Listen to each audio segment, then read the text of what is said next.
Chapter 567. Mary had advanced. Before the banquet ended, Grimm, who had left for a period of time, returned with such an explosive piece of news. The already bustling hall exploded in an instant. A newly established family actually had 2 Grade 2 Magi, and Grimm, the patriarch of the family, had a secret method to mobilize a Grade 2 Dragonman and a Grade 3 Thunder Dragon. What did this mean for a newly established family? It meant that the Crimson family was already at the forefront of the many small Magus families in the scattered forest, and their basic strength was enough to surpass those mid-sized families. Which of those mid-sized families had not experienced hundreds of years of ups and downs, facing the threat of extinction several times before they had their current stable position? Now, however, a newly established family that had appeared out of nowhere had the same basic strength as them. How could they accept this? However, the Crimson family that Grimm had established was clearly unable to contend against the established Magus families. Most of them were deeply rooted in their own areas, possessing stable hereditary territories and many resources. Even if they failed once or twice, they would be able to make a comeback in the future and return to the mainstream. Grimm's Crimson family, on the other hand, did not have any family assets, nor did they have vast hereditary territories, nor did they have resources scattered all over. Strictly speaking, apart from the blazing flame monarch, the Crimson family did not have any assets or resources in the scattered forest. It was like a tree without root. Although it looked tall and sturdy, it could not withstand any twists and turns. Once it was knocked down by the wind and waves, it would be extremely difficult for it to make a comeback. If they wanted to expand their territory and resources in the scattered forest where there were many Magus families, they had no other choice but to wage war after family war. With the Crimson family's current foundation, how many wars could they withstand? These were problems that they did not need to consider in the past, but they were now problems that Grimm, the patriarch of the family, had to think about and solve. The Crimson family's current strength was not a big problem in the blazing flame monarch, but if they wanted to continue developing, they would have to expand their territory. In the future, acolytes would have their own training grounds, and Magi would have their own training ground. All of this required the support of a vast family territory. Moreover, as the clan grew stronger, the supply of basic resources would also have to keep up. It was impossible for the family to purchase all the resources they needed from the outside. Even if Grimm had a magic crystal mountain, he would not be able to sustain the expenditure. Sorcerers and apprentices had to consume large amounts of resources to conduct witchcraft experiments. He could try to purchase rare and precious resources from the outside world, but he couldn't possibly buy a large amount of basic resources, right? In this way, finding a suitable location to establish a sorcerer resource point was the most common development model for a normal sorcerer family. It was used to cultivate and raise large quantities of commonly used resources and materials. Seeing the excited Magi and acolytes in front of him, Grimm was filled with joy, but at the same time, he felt a sense of heaviness in his heart. The scattered Tower Forest region was vast and rich in resources. Moreover, it didn't have a huge organization like the 3 great sorcerers. Therefore, it was the first choice for all sorcerers who wanted to establish their own family. Every year, the number of sorcerers coming and going from the scattered Tower Forest area was uncountable. There was no lack of talented people among them, and they had established small families or sorcerer organizations all over the place. However, there were only a few who could truly establish themselves in the scattered Tower Forest and grow stronger. After tens of thousands of years of ups and downs, although the scattered Pagoda Forest region was vast, every mountain and hill had its own master. On the surface, they all belonged to secular human nobles or rich merchants, but after careful investigation, they would always belong to an old sorcerer family. No matter which territory an outsider touched, it would cause a backlash from the old sorcerer families. If they wanted to stand aloof from worldly affairs, they could only follow Grimm's example and find a place to settle down at the edge of the territory. In this way, the old sorcerers would not have any trouble, but the dark forest's retaliation was not something an ordinary sorcerer family could handle. If they fell into a prolonged tug-of-war with the wild monsters in the dark forest, and the surrounding biological and mineral resources could not be properly developed, any new family would not be able to withstand the continuous loss of blood. When the family's power had weakened to a certain extent, there would naturally be those scavengers, who would pick on the weak and devour them in one gulp. Those old Magus families had also used such methods to grow and develop. If Grimm planned to grow according to the normal process of a sorcerer family, he would need to spend hundreds of years dealing with the old sorcerer families and slowly seize the necessary territory from them. This process could not be rushed, and it had to be done step by step. If there were too many unnecessary wars, it would easily cause the old sorcerer families to join forces to retaliate, or the scattered Tower Forest Sorcerer Association to interfere. Therefore, 100 years was still considered a short time. If Grimm did not want to take the risk, he would not be able to do it without 200 or 300 years.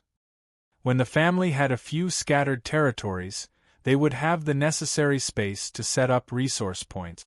Most families obtained their territories through family wars, so they would not be continuous, making it difficult for them to form a firm and stable defense line. Apart from the necessary personnel and acolytes, every family's territory and resource point had to be guarded by a sufficient number of magi. Otherwise, any random wandering magus could bring about a devastating blow to the family's businesses. Without sufficient magi and acolytes, it would be difficult to support the large territories and businesses. Now that Grimm had defeated the Vic family, and the blazing flame monarch was sealed deep underground, he did not have to worry about external organizations interfering in the short term. The Crimson family was established at the right time. Grimm estimated that he would be able to lay low for around half a year. Once this period was exceeded, the outside world would not be able to restrain themselves and would try to probe the Crimson family's foundations. Hence, in this half a year, Grimm had to straighten out the Crimson family's internal structure and determine the direction of the family's development. More importantly, he had to extract enough benefits and resources from the Goblin Plane, turning it into the cornerstone of the Crimson family's rise. The lightning dragon arms had already left the blazing flame monarch and returned to Lance. When it left, it had transferred the soul contract with Zacha to Grimm as per their agreement. This way, Grimm had a soul contract with a Grade 2 Draconian and a Grade 3 Brain Monster. With these two hidden helpers, even if those Grade 4 Magi came to the blazing flame monarch to cause trouble, Grimm was confident that he could hold his ground for a long time. The stability of the blazing flame monarch meant that the Crimson family had a foundation that no one could dig out. As long as this foundation was there, no matter how great a setback the Crimson family faced, they would be able to make a comeback one day. As for the lightning dragon arms, he had already become Grimm's strategic ally. The reason for their relationship was the gem of the dragon's oath from the Knight's Plane. This was a contract the Green Dragon leader had signed with him in order to gain the trust of the human emperor. In order to avoid tying the Green Dragon tribe to the humans' war chariot, the Green Dragon leader played a little trick when signing the contract. One party to the contract was naturally the Green Dragon tribe, while the other party wasn't the human royal bloodline, but the owner of the gem. At that time, the human royal family was under the Green Dragon's surveillance. If there was any trouble, the Green Dragon leader only needed to order his subordinates to snatch the gem, and the contract gem would no longer be binding to the Green Dragons. Who would have thought that Grimm, who had entered the Kingdom of Knights by himself, would be able to snatch the gem away from the dragons? This was a huge problem for the Green Dragon clan. If Grimm found a group of green dragons with the gem, he would have the authority to ask for their assistance in battle. Fortunately, there were millions of planes, and the green dragons were only a small branch of the emerald dragons. The chances of them meeting each other after leaving the Plane of Nights were close to zero. This was why the Green Dragon leader had not gone around looking for trouble with Grimm. The Dragon's Oath gem did not have much meaning to Grimm. At most, it would allow him to understand some secret knowledge about the Green Dragons. However, this gem was much more important in the hands of the Grade 3 Thunder Dragon Arms. Just because Grimm couldn't find the Green Dragons didn't mean that Arms couldn't either. If Arms could offer this gem of Dragon Oath to the Great Dragon God, he would definitely be blessed and rewarded by the Dragon God. If he took this gem and ran to the Green Dragons for free, he might be able to extort some good stuff out of them. Moreover, if he ran into a Green Dragon branch that had fallen from grace, Arms could use this Dragon's Oath gem to recruit them, and they would immediately become his dragon soldiers. After all, this kind of Dragon's Oath gem was very precious to any high-ranking dragon branch. They were not allowed to lose it easily, let alone violate the terms of the contract.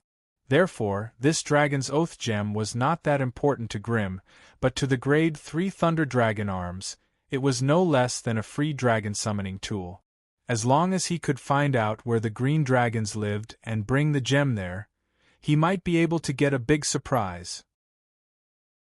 Chapter 568. A contract to assist in battle was different from an enslavement contract. The former only stipulated normal assistance in battle, while the latter was a wizard contract that was bound by the laws of the world. The difference between the two was huge. According to the contract, Grimm had to pay a large amount of magic crystals or resources every time he summoned a Grade 3 lightning dragon to assist him in battle. Furthermore, as a high-ranking dragon, the lightning dragon had the right to refuse any battle that was too dangerous. Of course, in consideration of his status as a prisoner when signing the contract, Arms had specially given Grimm a price of 100,000 magic crystals.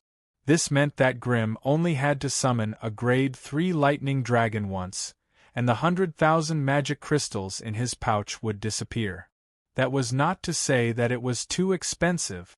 If he went out and asked around, he would find out that a lightning dragon that could suppress most Grade 3 magi with just 100,000 magic crystals. This was a bargain. If Marquis Hennis of the Vic family could also use 100,000 magic crystals to summon a Grade 3 lightning dragon, he would not hesitate to summon 4 or 5 of them and use the most barbaric methods to flatten Grimm's wizard's pagoda. However, he did not have the ability to do so, which was why his Vic family suffered a calamity. Other than him, who managed to escape unscathed, only the other Grade 2 vampire, Tolly, managed to return to the family. As for the other 11 Grade 1 vampires, they were all annihilated in the Flame Cave. This was a fatal blow to the Vic family. The Vic family had even fallen from the front ranks of the smaller families to the back, becoming the juiciest piece of meat in the eyes of the other Magi families. If Hennis wanted to protect the Vic family, the only way was to pull back the defensive line and transfer the members of the family who were stationed at various places back to the ancient Blood Castle to gather the remaining forces. This was the only way to stop those who had ulterior motives against the family. However, if they did this, the outer territories that the Vic family had spent 500 to 600 years building up would be wasted. Of course, the Vic family might have cultivated some taboo forces in the dark, and would be forced to reveal themselves at this time. Grimm, who was safely hiding underground, did not care about all this. He was using this rare period of time to boldly construct the future structure of the Crimson family. Initially, the members of the Crimson family could be split into the core members, official members, and peripheral members. The core members were, of course, the ones who had followed Grimm the longest and had proven their loyalty to him. Currently, only Grimm, Mary, Alice, Gargamel, and Meryl were confirmed to be part of the team.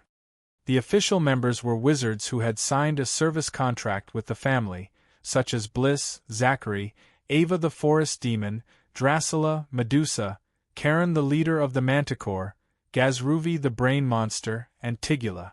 As for the outer members, They were special talents who chose to serve the Crimson family in certain aspects, but were not completely part of the family.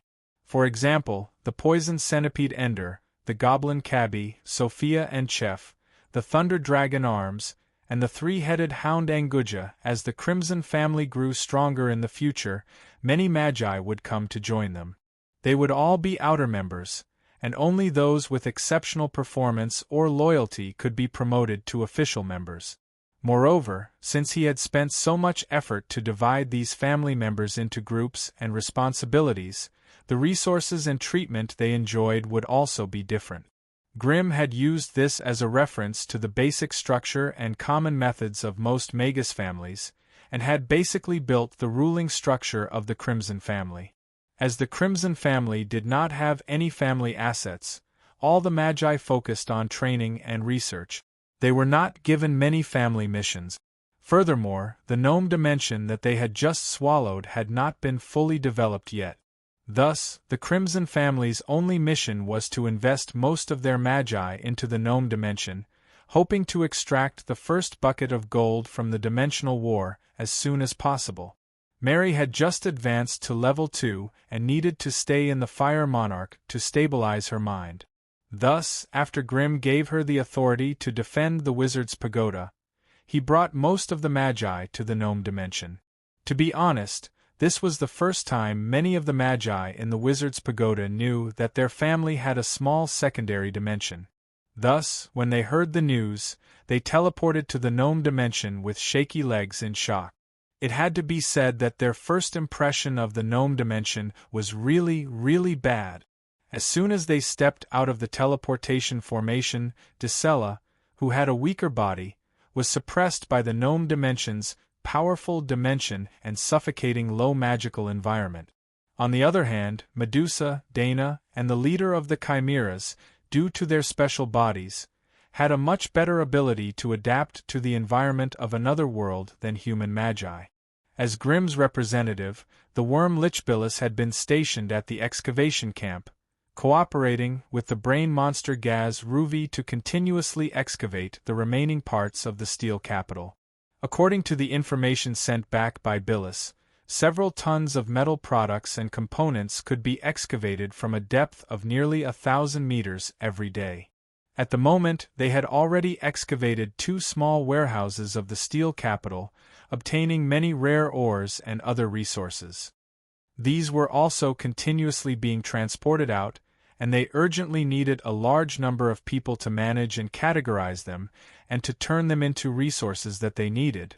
Grimm pondered for a moment, then decided to let Dicella and Dana take care of the trivial work. The two of them did not participate in the previous plane war, which meant that they did not contribute at all. Now they could only use hard work as a substitute. Only by doing this would they have the right to participate in the division of resources and benefits in the gnome dimension in the future. Other than the excavation site, Wizard Merrill, who was left behind by Grimm in the gnome dimension, was not idle either.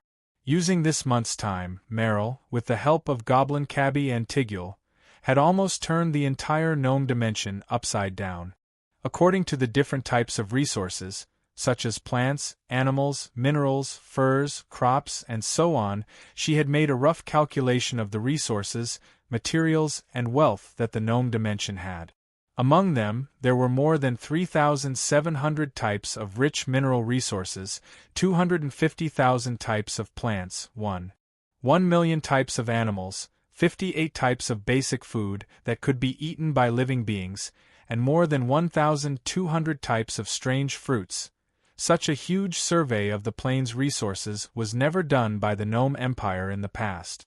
Therefore, Merrill could only let the governors of the various provinces report the resources in their territories. She then filtered them, and finally came up with this list of resources in front of Grimm. Faced with such a huge list of resources, even with the AI chip's quick scanning, it took Grimm 7 days to record all of them into the AI chip's database. In the remaining time, Grimm compared the resources of the gnome dimension with the resources of the Magus world, and filtered out the resources that had the greatest difference in value. Since the gnome dimension was a low magic world, the metals, minerals, and plants produced here did not have any elemental characteristic. However, the special environment also resulted in special product. The metals refined from the gnome dimension were generally stronger than the metals of the Magus world. Coupled with some unique physical characteristics, they could definitely be sold for a good price in the Magus world. Moreover, goblin metallurgists were very good at harmonizing the physical characteristics of various metals, turning them into special alloys. These were all rare in the Magus world, and the prices on the market were very tempting. Currently, the consumption of magic crystals for teleportation between planes was still very high. Selling some basic resources across planes was undoubtedly a loss-making business, but it was still profitable to sell these rare resources, and the profits were not small either. Hence, Grimm calmed down and gathered all the magi together. He needed to find the most valuable and profitable resources from the vast list of resources. Once these resources were delineated, he would need to send magi under the guidance of the gnomes to check the origin of the resources to determine the reserves and the feasibility of planting or excavating them. Those that were difficult to cultivate or too rare were all crossed out, and only those that were easy to cultivate or plant were searched. When necessary, magi would also use some spells to find new ways to plant or cultivate them in large quantities. With such a huge workload, every magus in the Crimson family was extremely busy every day. However, under the temptation of the huge and bright future, everyone worked day and night with high morale. It had to be said that as long as you were willing to put in the effort, you would get 10 or even 100 times the return. When the good news came from the excavation camp, the Magi's resource count had basically come to an end. They had initially determined that there were 25 types of high-value metals and minerals, 17 types of valuable exotic plants, and 103 types of rare resources that were not found in the Magus world. Under Grimm's forceful push, the gnome royal family began to send commissioners to various places to discuss with the governors and leaders of various provinces about large-scale cultivation and development of these resources. In order to prevent the gnomes from slacking off or shirking responsibility, Grimm sent his family magi to almost every gnome province to supervise their follow-up work. After handing over the work to his subordinates, Grimm hurried to the excavation camp. Chapter 569.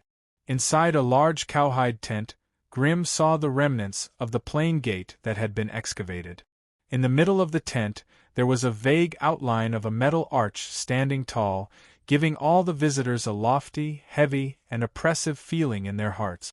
Tall scaffolding and metal platforms had been built in front of and behind the metal arch. Countless goblin technicians and engineers were busy climbing up and down, sweating profusely. At the corner of the tent, there was a huge pile of garbage that was as tall as a hill.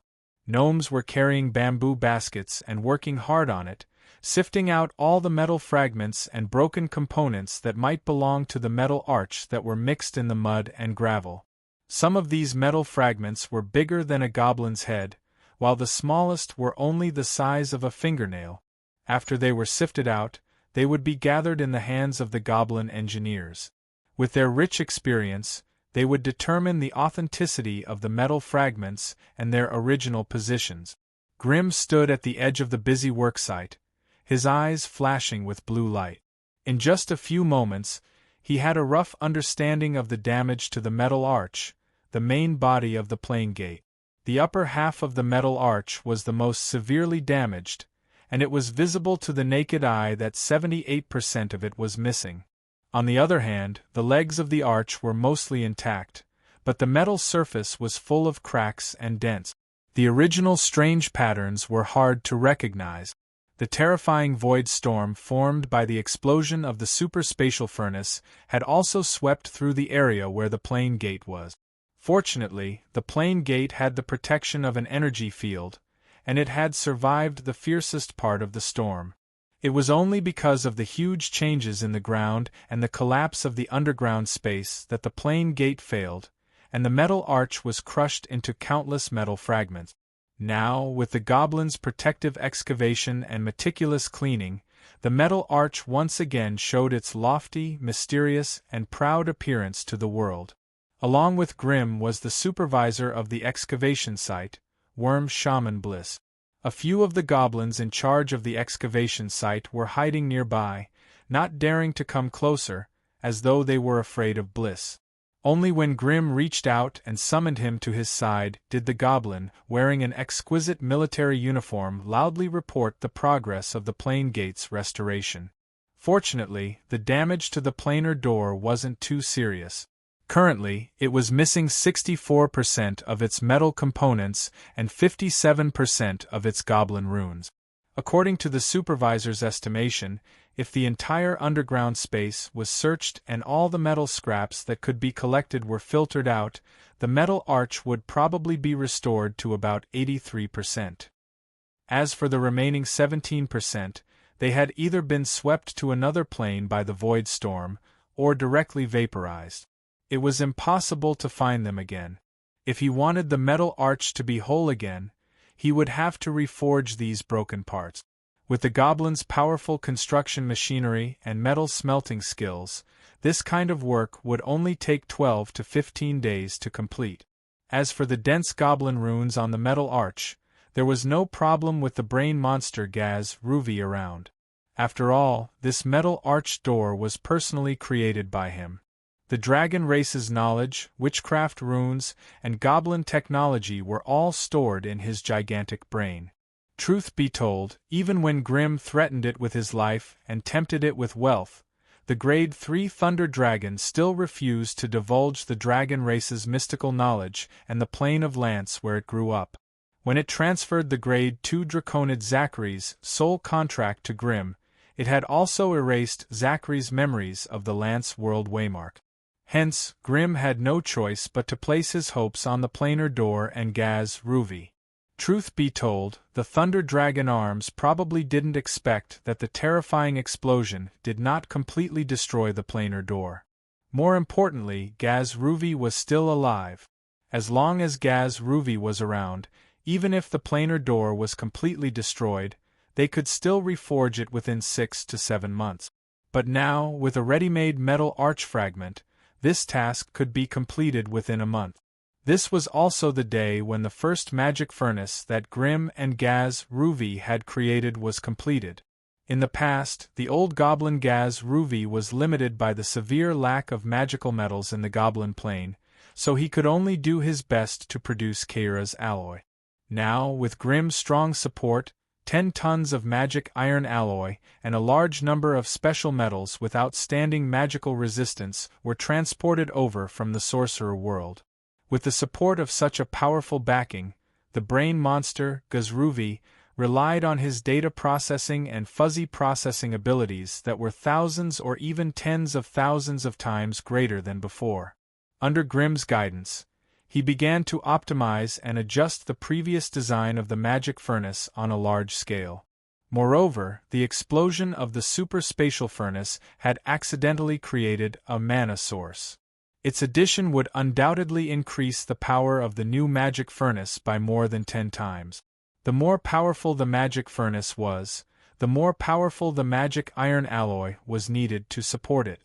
Therefore, these days, the brain monster, Gaz Ruvi, had opened up a small alchemy laboratory in the floating warship he controlled. He was constantly experimenting with new types of magic iron alloy materials. The magic furnace he had predicted to be built with the latest materials would be completed at the same time as the repair of the planar door. This also meant that after being equipped with the magic furnace, Gaz Ruvi would be able to use the planar door to launch an attack on the Lance plane where Thunder Dragon Armstrong was. This was also the second planar war that Grim was about to experience. A month later, a large number of goblin construction machines were transported to the excavation camp, and the place had once again become a bustling city of metal machines. Strangely shaped metals were excavated from the ground and piled up into a small hill. Even more shiny and huge metal ingots were transported from the goblins' various provinces. Apart from that, A large number of construction machines and battle magic machines were also arranged in rows, forming a mechanical army of more than 10,000. Further away, there were goblin or smelting factories, construction machines, battle magic machine assembly workshops, and other workshops unique to the goblins. All the materials and equipment had been prepared, and they were just waiting for the 10-meter-tall metal arch in the center of the camp to be completed. After more than a month of repair and polishing, the metal arch that was riddled with scars now looked brand new. The surface of the metal arch that was shining with a faint blue metallic luster was densely covered with strange and mysterious patterns. These strange patterns were not useless decorations, but the goblin rune technology that Gaz Ruvi had created by combining the knowledge of 3 civilizations. However, the main character today was not the cold metal arch, but the giant floating ship that was hanging high above the camp. The Crimson family's wizards gathered in the center of the field, looking at the bottom of the giant floating ship that was slowly descending. When it was less than 100 meters away from the ground, the giant floating ship stopped descending. Instead, a hole silently opened up at the bottom of the ship, and an irregular metal object that was 5 meters long, 3 meters wide, and 3 meters tall slowly floated out of the hole and slowly descended. The magic furnace. The wizards present could not help but feel excited as they looked at the metal object that was getting closer and closer. The excitement in their hearts was indescribable. Even though it was not big, it had a terrifying energy capacity and endurance that far surpassed the wizard's pagoda's elemental altar. According to the current data, the amount of magical energy it absorbed from the dimensional void at every moment was 100 times that of the Flame Monarch's wizard pagoda, and it wasn't any different than Alice's wizard pagoda of destiny, which stood tall in the Northland. If it was equipped with the legendary magical power spring, the magical energy output might immediately become the sum of the energy of all the origin towers of the Northern Witches. When that time came, as long as it was equipped with sufficiently powerful wizard facilities and magical equipment, who could defend against its crazy bombardment.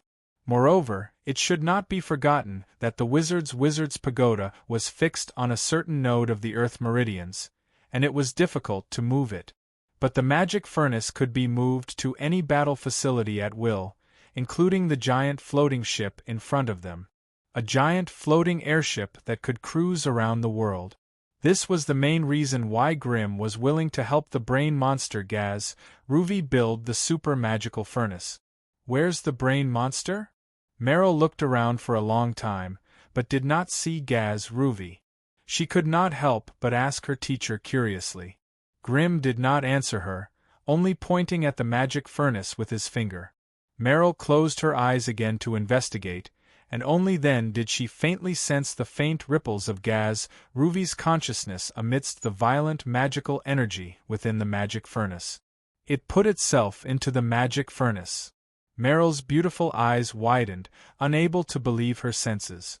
The brain of the brain monster was already as big as a hill the last time she saw it. How did it compress itself into a ball and stuff it into the magic furnace? Meryl could not help but let her imagination run wild, and her mind was filled with bloody and cruel scenes. It's not as scary as you think. A smile appeared on Grimm's young and handsome face, as if he had seen through Meryl's thoughts. Gaz Ruvi created a clone of his main brain, and transferred most of his main consciousness into the clone. That clone is only the size of a normal human brain, and is suitable to be placed in the magic furnace. However, Grimm's gaze had already landed on the giant floating ship. Ever since Gaz Ruvi placed his main brain in the magic furnace 3 days ago, the sub-brain he left outside has begun to expand and grow uncontrollably. Currently, Grimm paused for a moment. Its new brain has almost filled up the remaining space in the floating ship. It's already so big? Meryl raised her head and looked at the huge floating ship that had almost taken up her entire field of vision. Her face once again showed a hint of disgust. I've already discussed with it.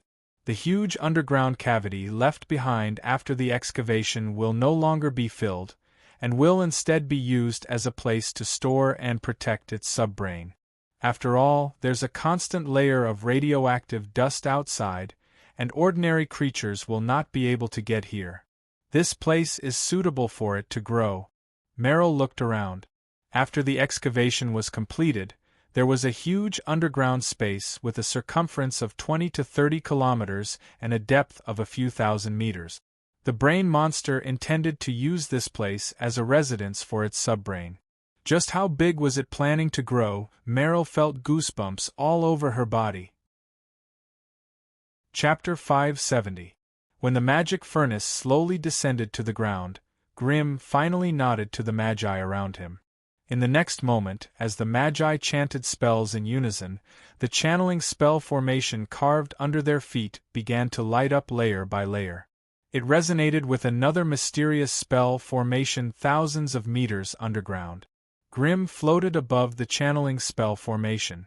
With a wave of his hand, the huge and heavy magic furnace slowly floated in front of him. "Go in." Grimm held the magical furnace in his hand and brought it along with him into the channeling spell formation. In the next second, they appeared thousands of meters underground. What appeared in front of them was the source of mana that had almost condensed into a stone ball. After more than 2 months of nourishment, the mana within the source of mana was so dense that it was almost solid. A faint magic mist shrouded the surroundings of the stone ball, and every magical creature that approached it could feel the energy aura rushing towards them. Now that they were here, the brain monster Gaz Luvi no longer hid his existence. As the magic furnace trembled slightly, Gaz Luvi's spiritual force surged out like the sea and mountains. With an aura that could devour the world, it dispersed the stone ball in one fell swoop and reached into the slowly rotating void vortex at the source of mana. In the end, Gaz Luvi was also a type of magical creature that had mutated. Apart from some simple spiritual force, it did not have any combat power. When its spiritual force and the void of energy tangled together, the magic furnace and the void vortex began to violently tremble at the same time. "All right, you can start now." Gaz Luvi had obviously used most of his spiritual force to fight against the void of energy. He barely managed to separate a thread of spiritual force to maintain a spiritual connection with Grimm. With Gaz Luvi's knowledge and ability alone, it was impossible for him to move the void of energy in the slightest. It could even be said that the native creatures of most planes could not move the wild source of mana. Only the powerful sorcerer world, which had conquered and conquered too many lower planes, had the relevant sorcery knowledge and technique. Therefore, even if Gaz Luvi had the strength of a Grade 3 Magus, he could only ask Grimm, a Grade 2 Magus, for help if he wanted to move the source of mana into his new body. Therefore, the brain monster Gazruvi tried his best to penetrate the energy void while quietly waiting for Grimm to make his move. Along with the muttering of a strange incantation, a gigantic and mysterious spell formation appeared on the ground where the mana source was located. Countless magic lines and runes appeared one after another, and in the blink of an eye, the huge crypt was dyed into a sea of light. Under the guidance of the rune array, the singularity that was fixed at the core of the energy void suddenly ejected endless energy particles, forming a violent stream of particles that corroded everything, corroding the already huge cave and making it even more spacious and spacious. The brain monster, Gaz Ruvi, was hiding in the magic furnace. It was protected by the toughest and most malleable special magic iron alloy. Naturally, it would not be harmed at all. On the other hand, Grimm had also conjured up layers of flame shield, and the particle flow around him lit up like firework. The spatial singularity didn't have any mass to begin with. It was just a mysterious spatial node that connected the planar space to the outer realm. Ordinary creatures didn't even have the right to touch it, let alone take it away like a gem. However, as a magus, Grimm had directly purchased the mysterious spell formation related to the mana source from the Silver Alliance at a high price. Even with Grimm's knowledge, it was difficult for him to analyze the spell formation's principles and methods. He could only use his spiritual force to drive the mysterious spell formation. However, the mysterious spell formation that he had purchased at a high price really worked. As the energy particles exploded and erupted, the motionless spatial singularity actually floated towards the magic furnace under the guidance of the spell formation. It really worked. Grim and the brain monster Gazruvi couldn't help but let out a sigh of relief. Seeing that the starting point of the spatial singularity was getting closer to the magic furnace, Grim's spiritual force skyrocketed, and he instantly transformed into a Balrog. A 7-meter-tall Balrog made of flames and lava appeared on the scene. In the next moment, a flame rune that contained part of Grim's soul brand suddenly appeared, and along with the spatial singularity, it floated towards Gaz-Ruvi's main brain in the magic furnace. What are you doing? Seeing that the magic furnace and the spatial singularity were about to fuse, Grim actually did this, and the brain monster Gazruvi couldn't help but scream. You're grade 3 and I'm grade 2. Now that you've fused with the magic furnace and the spatial singularity, your strength will definitely skyrocket. I can't guarantee that the soul contract we set up before will still be able to restrict you, so...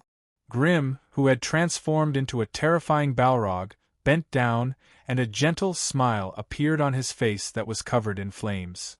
Either accept this new soul brand or die here. It's your choice. The brain monster Gazruvi fell silent. Apart from the direct threat of the grade 2 fire wizard in front of him, the brain monster Gazruvi also sensed that there were a few guests on the giant floating ship on the surface, and one of them was the grade 2 dragonman Zachary. From the looks of it, if it didn't agree to Grim's request, the Magi on the surface would attack at the same time, and the Magi would want to eradicate it completely. Although it had become a grade 3 brain monster, it didn't have any combat power. It had to rely on its metal body and combat equipment to fight with people. Before this, the fire wizard had been telling it about the various benefits of having the magic furnace. It also advised Gazruvi that before it could assimilate the magic furnace and the spatial singularity, it had to maintain its spiritual power at its peak. It was not suitable for it to have too many magic equipment. At this moment, Gazruvi finally understood his opponent's intentions. At this time, even if it wanted to resist, with the giant floating ship that had most of its magic equipment removed, the damage it could cause to the other party could be counted on one hand. Moreover, the other party had fully understood its strengths and weaknesses during this period of contact. The moment they attacked, they would kill it with a thunderous blow, and would not give it any chance to escape by splitting its brain. After understanding this, the brain monster Gazruvi felt even more resentful and aggrieved. As a grade 3 creature, it had been completely tricked by a group of grade 1 and grade 2 magi, and could only close its eyes and wait to be enslaved. This feeling of grievance and depression almost made it go berserk. Looking at the spatial singularity and the flame rune that were getting closer and closer, the brain monster Gazruvi's emotions became more and more complicated. One was something that it could not wait to possess, and the other was something that it could not wait to blast into pieces. This kind of witchcraft rune that was directly branded on the soul, as long as it gathered a spiritual power, it could be destroyed in an instant. However, it could only watch as the other party floated over bit by bit, and then slowly integrated into the soul consciousness of its main brain. Every time it mustered up a bit of courage to resist the other party's enslavement, the moment the spiritual power took shape, it could not help but imagine the scene of its brain being torn into pieces by the Magi's wild witchcraft storm. Although it was already a grade 3 brain monster, in essence, its soul was still inherited from a cowardly goblin who was greedy for life and afraid of death. When the two side-by-side options of extreme power and losing its freedom were presented to it at the same time, it could not overcome Gazruvi's fear and cowardice towards death. It mustered up its courage countless times, and also thought of countless escape plans to survive in the face of death. However, the 93% death rate meant that it could only watch as time passed slowly, until the flame rune and the spatial singularity completely fused with it, when the spatial singularity and its consciousness completely fused, and once again stabilized in the core space of the magical furnace, a wave of void energy that was even more powerful and violent than before gushed out, continuously scouring the rock walls and soil around the cave. Countless energy particles that were like stars in the sky infected everything around the cave, turning it into energy crystals that lingered with a brilliant radiance. Following the continuous ejection of the energy particles, the thickness and density of the energy crystals increased rapidly. Grimm used his spiritual force to scan the area, and the AI chip's feedback surprised him. The huge cave had only been infected by the magical furnace for a minute, and the surrounding rock layers and soil showed signs of turning into magic crystals. According to the AI chip's calculations, even if this magical furnace was not used for other purposes and was only used to produce magic crystals, it could still produce 300 magic crystals a day. This meant that it could produce 3,000 magic crystals. Grimm's blazing flame monarch wizard's pagoda could only produce 8 magic crystals or 15 fire crystals a day, even if he shut down most of its magic facilities. Compared to the magical furnace, the elemental altar in the blazing flame monarch's energy chamber was simply trash that could be discarded, not even worth mentioning. Sensing the slave contract that had completely fused with its soul, the brain monster Gazruvi could feel the endless energy surging within its body, but it still could not be happy. Go up. Seeing Gazruvi obediently submit, Grimm's attitude towards it became much better. There's still a lot of food left for you up there. Perhaps it wanted to use its violent actions to vent its pent-up anger. The magical furnace suddenly shook, and floated upwards without Grimm's help. It floated upwards, ejecting energy all the way. After all, Gazruvi only had one magic furnace heart, and it did not belong to his body. Therefore, 99% of the energy could not be released, and could only be released in the form of energy particles in a disorderly manner. Chapter 571. Under the watchful eyes of the crowd, a terrifying energy storm slowly rose from the underground space. Although the wizards already knew that Gazruvi was hiding in the storm, they still couldn't sense his exact location through the violent and disorderly energy, even after using all kinds of method. Just as the wizards couldn't help but sigh silently at the miraculous fusion between Gazruvi and the magic furnace, the goblins hiding in the periphery were looking at the former number 1 goblin with the mentality of a pilgrimage. He was the smartest goblin in the world, and he was also the god of the goblins. He had crossed the level threshold that tens of thousands of goblins couldn't successfully cross, becoming the first goblin to advance to level 3 in the multiverse. Alright, although Gazruvi's current appearance was too different from a goblin's, he was still a goblin, wasn't he?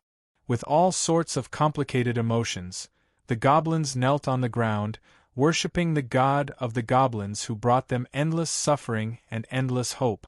The power of the god was increasing, and the will of the god was flowing. They hoped that the powerful god of the goblins would in turn protect the poor goblins who were being enslaved by the wizards. With the strengthened mental ability, Gazruvi could almost accurately detect the mental, emotional, and mental changes of all living beings on the scene, except for the wizards who were blocked by the life force field. When he thought that his strength came at the cost of losing his eternal freedom, Gazruvi's anger couldn't help but burn. His mental consciousness attached to the energy particles, and together with it, it infected every piece of land and every inch of space in this world. With the high penetrating characteristics of the energy particles, his mental consciousness could almost pass through any material form without any hindrance. Whether it was soil, rocks, wood, or metal, nothing could stop Gazruvi's mental consciousness from penetrating and sensing it. At this moment, everything in the world was completely transparent in his eyes. There was no secret in the world that could hide from his mental perception and spiritual touch. The violent energy extracted by the magical furnace from the void of the outer realm at every moment became its most powerful weapon, as well as the best carrier for its consciousness. After rising into midair from the cave space, the core of the energy storm that was continuously sweeping and spreading suddenly lit up with a blinding, terrifying light. The next moment, tens of thousands of energy particles that rode on Gaz Ruvi's will rushed out in all directions like gusts of wind. They pierced through earth, stone, metal, and wood. There was nothing that could stop them from piercing through, and there was no living thing that could stop them from passing through. Even the Magi of the Crimson family felt an indescribable pressure on their souls.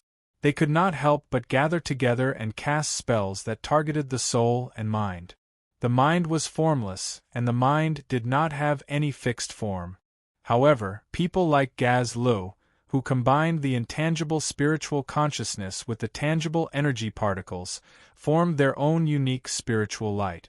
The mental light was like rays of pure white light, twisting and turning in the air and penetrating into every metal ingot, every construction machine, and every battle magic machine in the camp.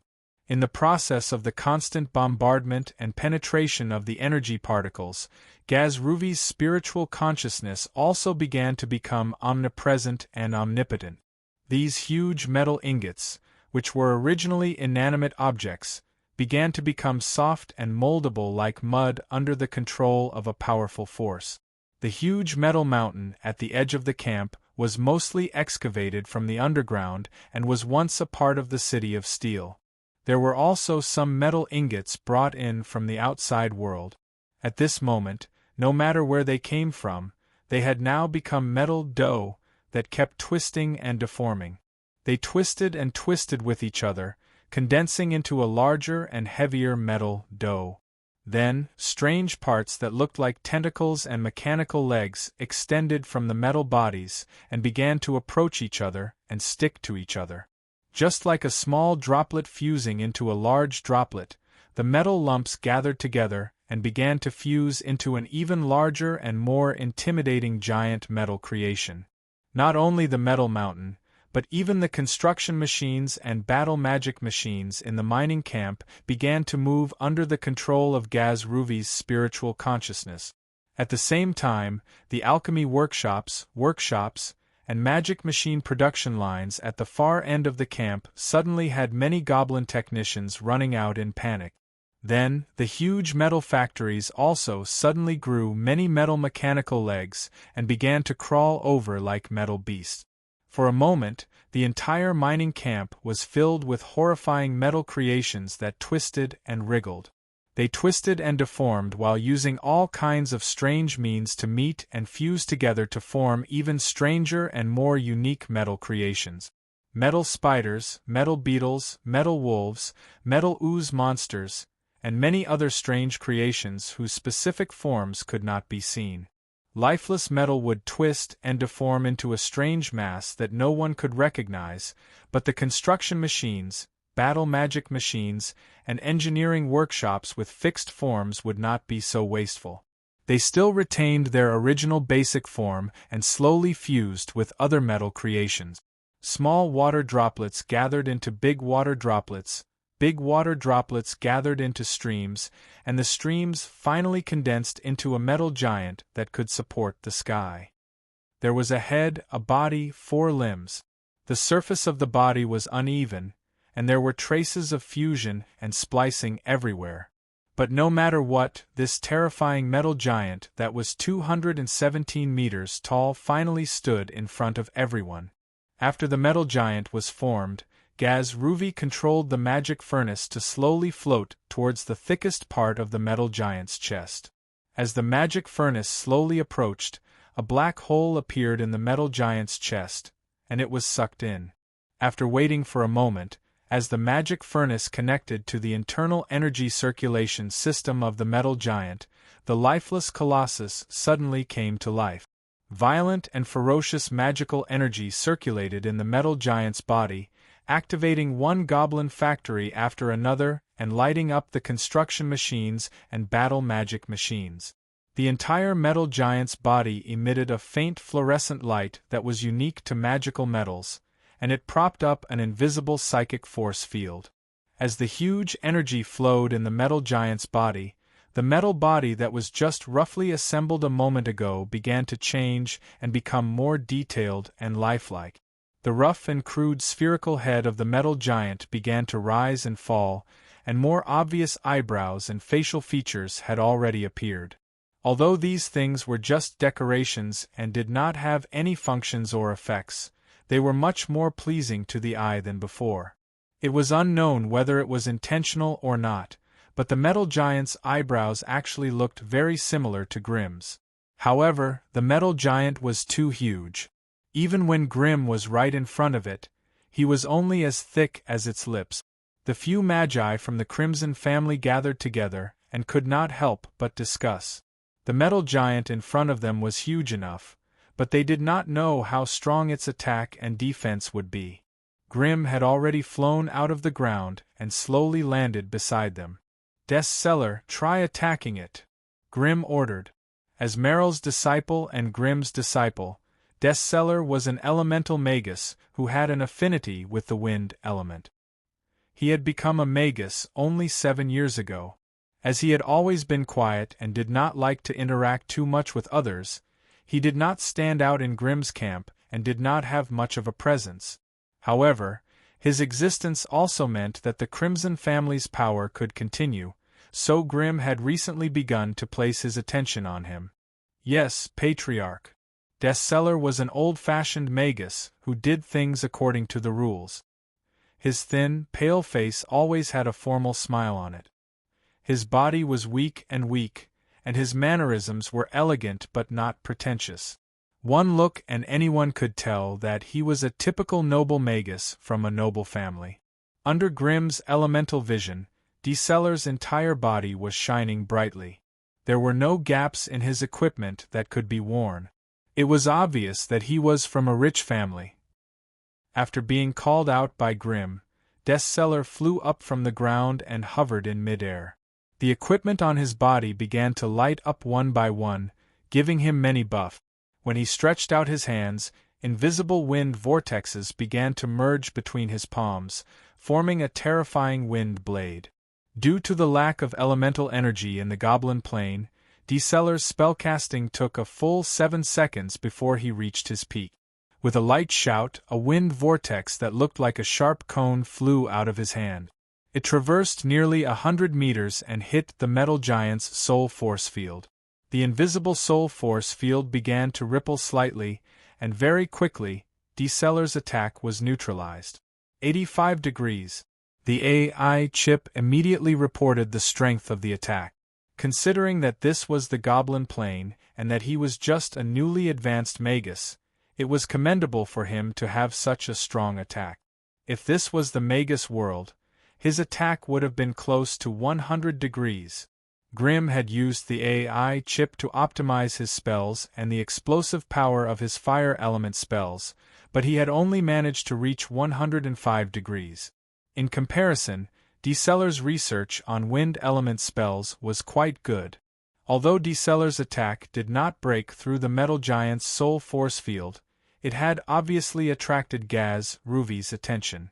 The metal giant bent its body slightly and turned its head. A pair of true light, like a pair of searchlights, shone towards Des Cellar. It was difficult for a rank 1 magus to break through the metal giant with Gaz Ruvy guarding it, but what about a rank 2 magus? Grimm waved his hand, and a magma fireball the size of a human head formed in his palm. It began to absorb the surrounding fire elemental energy to strengthen itself.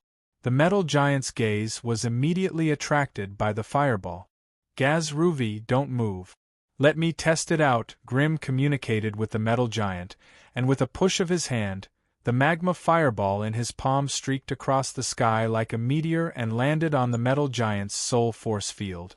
In the next second, sparks flew in all directions and magma burst forth. Chapter 572. 286 degrees. According to the feedback from the AI chip, The core area of the explosion had an attack power of 286 degrees. Ever since Grimm had advanced to rank 2, even though he had not taken the time to study and strengthen his fire spells, the elemental power contained in his attacks was still increasing at a crazy rate. It was the same lava fireball, but the Tier 1 lava fireball and the Tier 2 lava fireball were 2 to 3 times more powerful than the Tier 2 lava fireball. With Grimm's current spell strength, a single lava fireball could instantly kill a newly advanced wizard who had been buffed with all his defensive spells. Taking Wizard Deathseller as an example, he had been a wizard for 7 years. Every day, he was either busy with witchcraft experiments or witchcraft practice. He had only mastered 2 defensive witchcraft, Wind Barrier and Gale Rampart. The former was mainly defensive, and could provide 150 degrees of wind defense and 40 degrees of physical defense. The latter was both offensive and defensive, and could provide 120 degrees of wind defense and 90 degrees of physical defense. It could also move the enemy's body and deflect their close-range attack. Combining the two, he could at most defend against 270 degrees of instantaneous attack, and this was a wind-type defense. If the opponent's instantaneous attack did not reach this level, the 2 layers of protection could cover and protect each other, preventing the wizard from being hurt by the enemy's attack. Moreover, in between the enemy's attacks, the wizard could also inject some wizard power into the defense to restore a certain degree. This was also the main reason why a single defensive spell could protect a wizard safely even though it was so weak. However, Grimm's instantaneous attack had already exceeded the upper limit of the 2 layers of defense.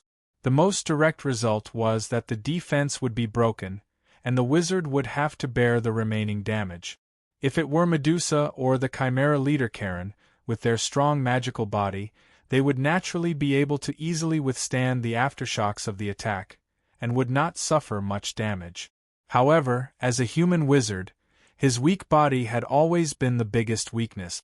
Without the protection of witchcraft, even a 10 or 20 degree witchcraft attack could cause terrifying fatal damage. Moreover, the statistics did not take into account the characteristics of the element. Both of Desella's defensive spells were wind-type, so they could only be used to defend against wind-type attacks. If the opponent used other elemental attacks, the defensive effects of Wind Barrier and Gale Rampart would be greatly reduced. In this way, Grimm's 286-degree lava fireball would be able to instantly kill Desella, who had her full defense. But when such a fireball hit the psionic field on the surface of the metal giant, it only caused it to tremble and shake violently. It did not shatter directly.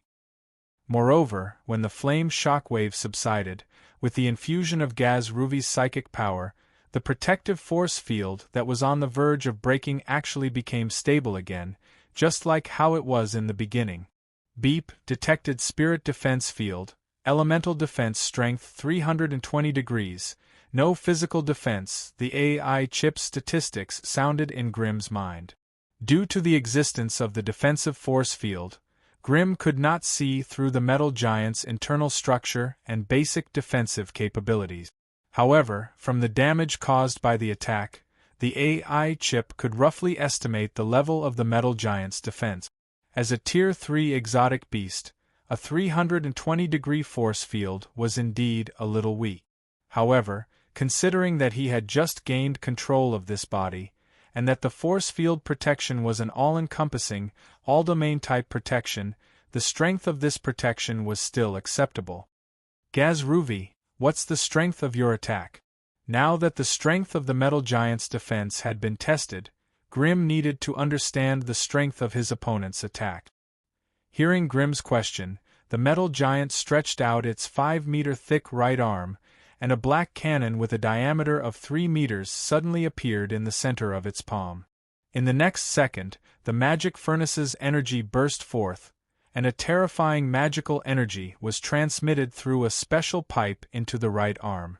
The pitch-black muzzle was instantly enveloped by a blinding, intense blue light.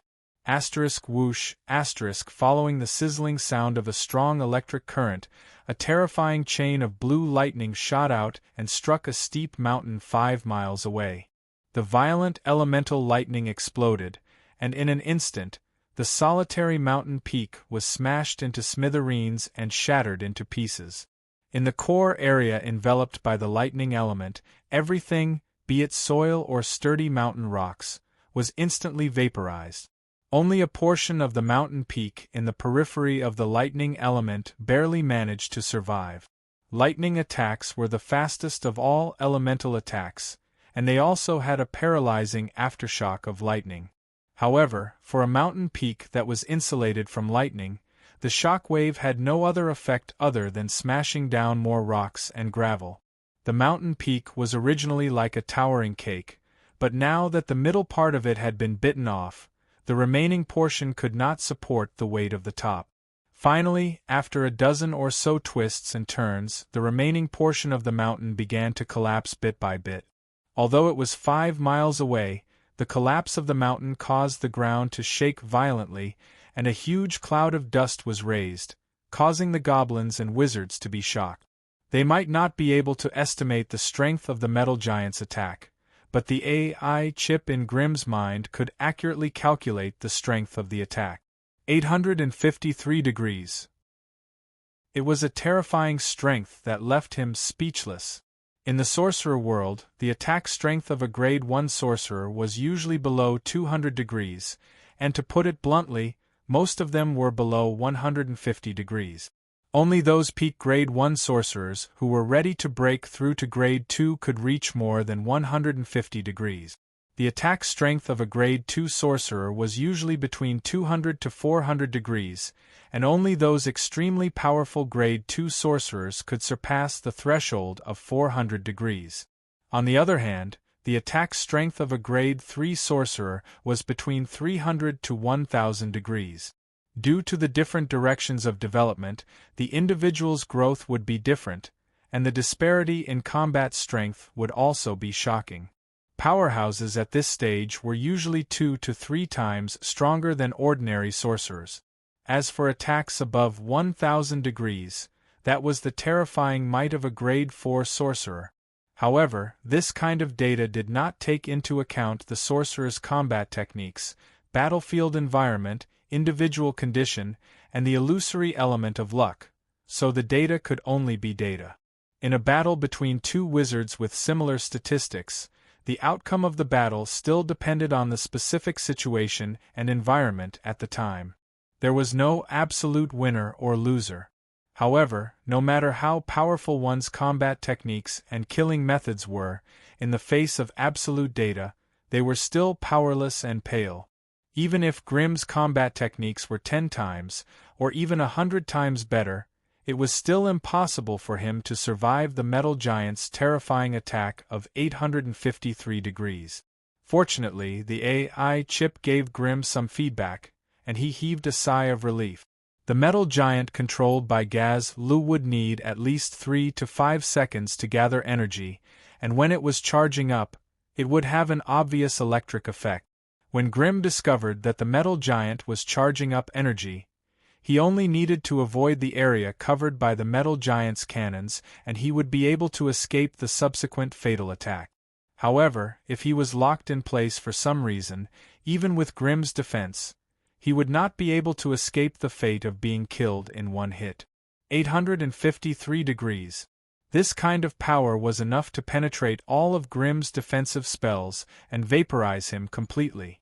In the area covered by the lightning storm, even if Grimm transformed into a Balrog, he would not be able to survive such a terrifying lightning attack. After the metal giant released the lightning attack, it slowly lowered its right arm. The metal arm that had just been hit by the violent energy was now glowing red, and thick smoke was billowing out. It was obvious that the metal giant could not continuously release such a powerful attack. Moreover, before the next attack, it would need to repair and maintain its body to a certain extent. This discovery also caused Grimm to lower his head and ponder. Gaz-Lu, I remember the last time you attacked me on the floating warship. That attack was even more terrifying than this one, and it was more than 1,000 degrees. Why is it so weak this time? Grim communicated with Gaz Lu using telepathy. Master, if you want to obtain stronger attacks, you need to obtain stronger magic iron alloys. The materials used to shape my body are too common. If I charge it for more than 5 seconds, the giant magic cannon in my body will directly disintegrate without having to attack the enemy.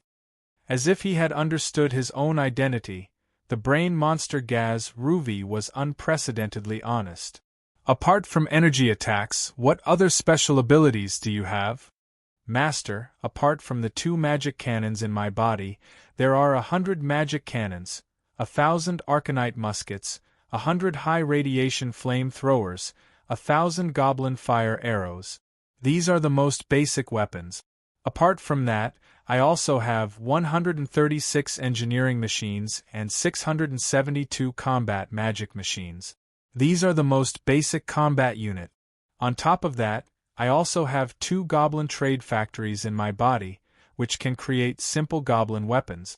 2 metal ore smelting workshops, which can smelt metal ores nearby into metal components that I need.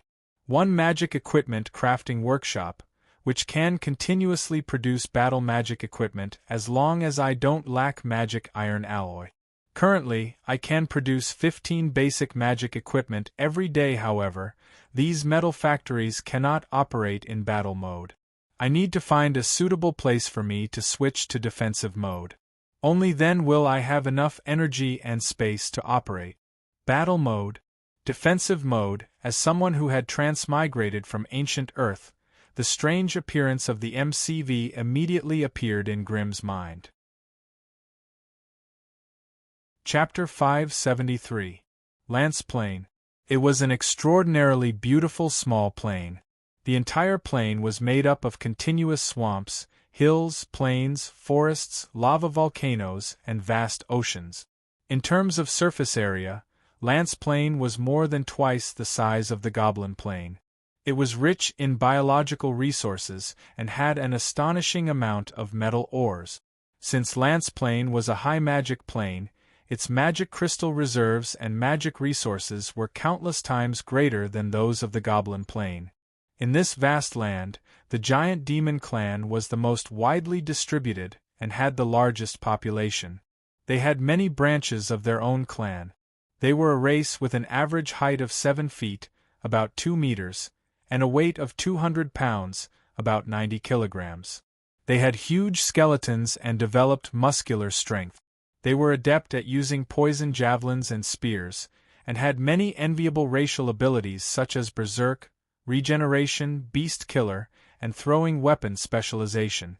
In some large troll tribes there would be some witch doctors with special voodoo abilities.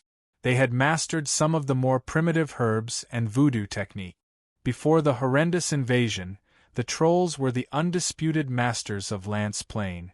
In fact, during the peak of the troll race, they had even built a troll empire that left one speechless. Unfortunately, everything came to an abrupt end in 1207 of the voodoo calendar. With the arrival of a large group of dragons that soared high in the blue sky, the history of the troll ruling the plain came to an end. The giant dragon alliance easily destroyed the capital of the great demons and massacred their army.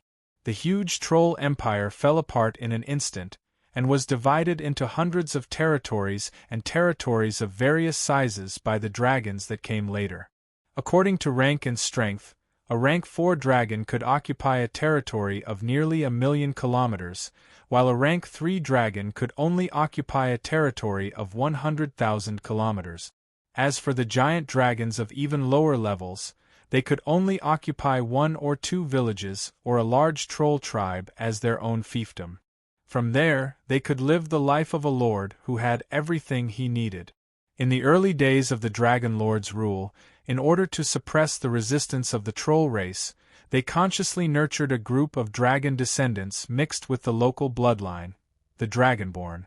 The dragon lords were all sleeping soundly in their palaces or lairs that they had built with their wealth and gems, while the draconid servants who possessed their bloodline were responsible for maintaining the order in their territories. These draconians were the loyal servants of the dragon overlords. They were usually in charge of taking care of the dragon overlord's daily life in the palace or the dragon's lair, and would occasionally run to the troll tribes in the territory to collect their offerings and offerings. Due to the draconids' powerful individual ability and the elemental power granted to them by the dragon bloodline, some small trolls rebelling did not even need to alarm the dragon lord before they were dealt with by the few draconid warriors or scouts. That was why there was a high and mighty dragon overlord in Lance, the draconians in the middle, and the trolls in the upper food chain, where they were oppressed and ruled miserably. As for the other tribes that weren't as strong as the trolls, they became the targets of the trolls' plunder and oppression. Since the giant dragon lords were either going out to play or sleeping in their nests, they almost never considered the spread of the dragon race's civilization. That was why, even though the dragon lords had ruled Lance for thousands of years, the local natives were still crude and ignorant, living the lives of primitive people with no clothes to cover their bodies and food to fill their stomach. There was almost no sign of civilization in the entire Lance plain. Dragon calendar, year 1723, 11th of April. It was a mysterious day that would never be forgotten. In a swamp that stretched for tens of thousands of miles, a huge portal of light slowly opened. As the light above the portal shook, a tall, hazy, and illusory figure gradually became clear. It had a half-human, half-dragon body. Its upper body was that of a naked adult male, draped in golden bronze armor and wielding a lightning spear. Its lower body consisted of 4 thick limbs covered in azure scales, and at the end of each limb were fearsome, powerful dragon claws. Behind the draconid was a flat, thick dragon tail that was also covered in dense scales. In the entire plain of Lance, draconids were the rulers who held power over life and death. With their powerful bodies and terrifying elemental energy, a Grade 1 draconid could easily slaughter a primitive tribe of hundreds of people. A Grade 2 draconid like Zacha could even become a dragon emissary in a large troll tribe that had tens of thousands of people. That was why when they saw Zacha's highly recognizable draconid appearance, the scavengers and hunters hiding in the nearby swamps couldn't help but tremble in fear, and they all began to flee. For native tribes like them, they were most afraid of dragon emissaries like the draconid.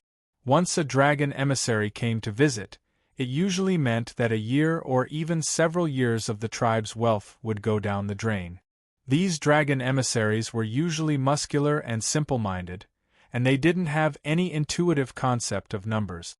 They wandered around their territories casually, ordering any tribe they encountered to hand over food, metal ores, magic gems, and all sorts of strange items. As for the quantity, it was just a random number they made up. If it was just 1,000 kilograms of dried meat, the extorted tribe might still be able to complete the task after tightening their belts. However, if the emissary casually said 1,000 kilograms of magic gems, the extorted tribe wouldn't be able to gather such a terrifying amount even if they sold everything they had. That was why trying their best to curry favor with the dragon emissaries was the only way for every tribe to survive. As for killing the dragon emissaries and rebelling against the tyranny of the dragon race, they only had to think about it.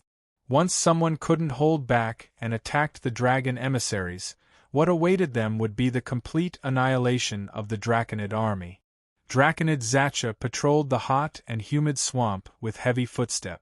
In this sludge formed by the accumulation of decaying things, every time Zacha's sturdy lower limbs stepped on it, spots of mud and smelly black water would splatter. Within his line of sight, there were black puddles of various sizes and a hazy mist that lingered for a long time. Places that were slightly further away were often shrouded in a veil-like mist, hazy and difficult to see clearly. Suddenly returning to the plain where he grew up, the relief that came from the bottom of his heart made Zacha feel extremely happy. However, when he thought of the mission he shouldered, he couldn't help but feel heavy in his heart and walk with difficulty. The Draconids, who had always regarded loyalty as their only creed, had never had traitors or betrayers. They would rather lose their lives than lose the glory and pride of being a Draconid. However, as a Draconid slave under Lord Arms the Thunder Dragon, Zacha was gifted to a human wizard by his master. This unprecedented matter left him confused and bewildered. Who was the person he was loyal to? Was it the Lord Dragonlord who gave him his bloodline? Or was it the human wizard who had signed a soul contract with him? Zacha's soul was at a loss. He was pondering and searching for an answer. However, before he could find an answer, his new master had already sent him to this homeland that he yearned for even in his dreams. Breathing in the turbid and dirty air here, Zacha still felt relaxed even though the environment here was completely different from Lord Arm's territory.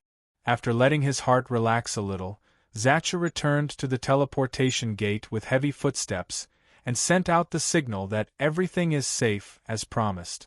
After waiting for another 15 minutes, ripples appeared on the light gate. The space ripples were so dense that they formed a sea, and a gigantic metal monster curled up and squeezed out of the narrow transmission space. The body of the metal monster was too big compared to the 10-meter-tall teleportation gate. Even though it had tried its best to shrink its body, twisting its metal shell into a soft octopus-like metal monster, it was still very difficult and painful to pass through the light gate. If its huge body exerted too much force, it would break the void of the plane and attract violent void hurricanes. Faintly discernible dimensional fragments densely surrounded the metal monster, constantly devouring its metal shell. Some huge dimensional cracks wandered around, and wherever they went, the metal monster's metal shell that was several meters thick was cut into pieces without any resistance. But even though it was difficult to pass through the environment, the metal monster still squeezed into the inner part of Lance without hesitation. Under Zacha's protection, it took the metal monster a full 3 hours to squeeze out of the crack in the teleportation gate. This barbaric action caused indescribable damage to the metal monster. Just the metal shell that was cut into pieces and devoured by the dimensional cracks took up more than 31% of its body. When the metal monster dragged its battered body out of the light gate finally shattered into fireflies all over the ground and completely disappeared. In the next second, Gazruvi, Grim, Ender, Bliss, Dracula, Dana and the other wizards who were hiding in the metal monster could not help but let out a muffled groan at the same time. They all felt the endless malice of this world. The suppression of the plane came uninvited. Although the Lance plane was a typical small plane among the thousands of planes, the mana aura here was very active. It was clearly a high mana environment. From this, it could be seen that after the dragons occupied this world, they had carefully changed the plane's laws, creating a near-perfect backyard for the dragons. Otherwise, with Lance's level, there was no way it could have such a strong mana presence. As the main fighting force sent by the Crimson family to Lance, the wizards, including Gazruvi, had suffered a serious decline in strength. Before they slowly adapted to the plane's laws, they could not provide much combat support. However, the metal body controlled by Gazruvi was obviously not on the list of plane suppression. Chapter 574. This should be the legendary Swamp of Sorrows. If we head north from here, we'll reach the Wyvern Mountain Range where the Rank 3 Dragonlord Eugene's Dragon Nest is located. If we head east from here, we'll reach the territory of the Rank 4 Dragonlord Iveraquax in about 11 days. If we head south from here, we'll reach the territory of the Rank 3 Dragonlord Casada in about 8 days. The reason why we've been traveling southwest is because the west and south of the Swamp of Sorrow are either Tier 2 or Tier 3 Dragonlords. Overall, the Swamp of Sorrow is much weaker than the other directions, Shifeng explained. At this moment, the metal monster had already transformed into a spider golem under Gaz Lurvi's command. With heavy footsteps that shook the earth and mountains, It sprinted towards the southwest of the Swamp of Sorrows, one pond at a time. Along the way, the giant metal spider had obviously attracted the attention of countless swamp races and native magical creatures. They either chased the metal spider from behind or pounced on it, viciously tearing at its 3-meter-thick metal limbs. Gazlurvy did not retaliate against these brainless, low-grade creatures under Grimm's strict orders. He only minded his own business and ran with large strides, passing through the nests and habitats of countless swamp creatures. Under the lead of the native Zacha, most of the land the metal spider passed through was unclaimed territory. This way, the advance party of the Magi would not attract any enemies that were difficult to deal with. The metal spider did not go on a killing spree, and thus did not cause panic among the intelligent races along the way. Although they were extremely puzzled by such a giant metal monster passing by their tribe, as long as it did not display any obvious hostility, they would not panic and run to report to their dragon lords. This would obviously give the advance party of the Magi some precious time of freedom. Relying on the metal spider as a means of transport, the Magi and Zacha could naturally hide on the tall metal back of the spider golem, resting while waiting for their strength to recover. At the same time, they discussed enthusiastically about their upcoming journey. To the Goblin Plane, Lance was a higher plane that was countless times more powerful than them. Although Grimm and the rest came from the Magus world, which was even more terrifying than Lance, the Crimson family was a small Magus family that had only been established for 13 days. It was wishful thinking for them to swallow Lance whole. Any random Tier 3 Dragon Lord in Lance could easily annihilate Grimm's small Crimson family team. This was why Grimm had the guts to force his way into the Lance plane. He did not rely on a wizard, but on the brain monster, Gazlurvy. No, to be more precise, it was the Metal Fortress and the Magic Machine Legion under the control of the brain monster, Gazlurvy. Coming to the territory of the giant dragon lord and shouting about killing was simply a brainless act of courting death. That was why Grimm would never do such a thing. Instead, he would keep a low profile. As the vanguard of the Crimson family, their mission this time was not to conquer territories or capture dragons, but to survive. If Lance was a unified plane with a strict and effective governing structure, Grimm would not have set foot in this plane. It was because he had a deep conversation with Zacha that he completely understood the structure of society and the hierarchy of power in Lance. That was why Grimm had made up his mind to enter the Dragon's Pool. Lance was a plane governed by feudal lords with a loose power structure. Dragon lords of various sizes were scattered all over the place. Every giant dragon lord only cared about the resources and wealth in their territory. They would never care about anything that had nothing to do with their territory. That was why Grimm and his team's strange behavior in Lance would only attract the attention of a few envoys from nearby giant dragon lords. Once they found out that the intruders had left their territory and ran into someone else's territory, they would immediately return to their homes and take a nap.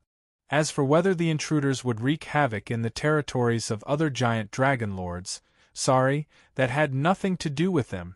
The dragons would only laugh at the sight of their weak companions suffering misfortune and running to them to complain tearfully. They would never abandon their lairs or palaces to avenge them. Unless they had a close bloodline connection or belonged to the same race, the giant dragons would rather hide in their lair and sleep than travel tens of thousands of miles to do something that did not make up for the loss. It was precisely because he understood the strange nature of the giant dragons that Grimm gritted his teeth and came up with this plan. Of course, it was the existence of Zacha, a native of this plane, that made him make up his mind. If Grimm and his subordinates didn't have the guidance of the natives of this world, they might accidentally stumble into a Tier 4 Dragon Lord's territory. No matter how lazy the dragons were, they wouldn't ignore such a massive threat. Even the thought of being ganged up on by a Tier 4 giant dragon and a group of powerful draconians sent chills down Grimm's spine. The metal fortress controlled by Gazlurvy could easily defend against a Tier 4 giant dragon, and the magic cannons hidden in his body were also a threat to the giant dragons. As long as he could solve the logistical problem, Gaz Ruvi would be an invincible existence in any plane. What kind of logistical support did Gaz Ruvi need? The first thing he needed was a large amount of metal, an endless supply of magic metal. Therefore, the first thing Grimm and his party did after crossing over was not to plunder or find a place to hide. Instead, under the guidance of the Grade 2 Draconid Zacha, they went straight to the mountain range near the teleportation point that had the richest mineral deposits, Stoneclaw Mountains. This was a wide mountain range located 36,000 kilometers southwest of the Swamp of Sorrow. The metal mines here were rich and famous even in the western regions of the giant dragon continent. However, there was only a Tier 2 giant dragon lord residing in the Stoneclaw Mountains. Even without the metal monster, Grimm's team of wizards would not be afraid of such a small character. Grimm's plan, coupled with his extreme desire to increase his strength, led to this trip to the otherworld, Stoneclaw Mountains. This was a huge mountain range that stretched for thousands of kilometers. Due to the steep terrain and dangerous terrain, it was rarely visited by humans. Standing on top of a mountain with two peaks, one could see the majestic Stoneclaw Mountains stretching into the distance. Steep and majestic cliffs and precipices could be seen everywhere, most of them covered with dense coniferous forests. All kinds of strange birds soared between the mountains, displaying an admirable vitality. Wind dragon Chax crouched on a huge platform in front of the dragon nest, looking down at the magnificent scenery while waiting for news from afar. 2 days ago, his subordinates at the edge of the territory sent back news that a huge metal monster was heading towards the Stoneclaw Mountains with unstoppable momentum. They tried to stop or force the monster to change its route, but unfortunately, they suffered heavy casualties without any result. Left with no choice, the Dragonkin servants who served the Wind Dragon could only summon up the courage to wake up Chax. Chax, who was disturbed from his sweet dream, was enraged. He devoured the Tier 1 Dragonkin who woke him up, and only then did he have the mood to listen to what they had to say. Of course, what awaited him was undoubtedly the worst news that could not be worse. For the past 2 days, all the native tribes in Chax's territory had been mobilized to stop the metal monster's advance. Unfortunately, apart from a series of defeats, there was no good news. The grim situation had forced Chax to no longer lie down in the dragon nest. He could only pretend to be calm and wait for news from afar. According to the reports of his subordinates, this terrifying metal monster had escaped from the Swamp of Sorrows, which was the hereditary territory of another dragon lord. Therefore, Chax could only send his trusted subordinates to the palace of the giant dragon lord to inquire about the origin of this metal monster. However, considering the giant dragon race's history of procrastination, it would not be surprising if the messenger found the giant dragon lord in a deep slumber and waited for a year or two. Therefore, Chax did not dare to place all his hopes on his giant dragon neighbor. He sent a large number of his subordinates to follow the metal monster's path into the Swamp of Sorrow, hoping to find out something from the natives along the way. Just as the Tier 2 Wind Dragon Lord Chax was lowering his head in deep thought, a cloud of dust suddenly rose from the edge of the mountain range in the distance. Large flocks of birds soared into the sky and let out shrill cries. Ugh! What happened? While he was puzzled, a group of harpies flew over from the forest in the distance. They landed at the foot of the Twin Peaks mountain and flew into the camp of the Dragonkin army. A moment later, the strongest warrior of the Dragonkin army, the Tier 2 Dragonkin Bino, rushed up the Twin Peaks mountain with a few of his subordinates. "My lord, not good, not good. That metal monster has arrived even with Bino's physique. Rushing up 1,000 meters in one go was a little too much for her." She panted heavily as she quickly reported the news to the Wind Dragon Chax. Wind Dragon Chax blinked his strange, olive-colored eyes quickly. Without turning his head, he stared into the distance and asked, "Are the enemies coming here?" "No. No." Beano scratched his head in distress. According to the harpies, the metal monster changed direction as soon as it entered the mountain range. It's going straight where? Straight to the Jasper Mine.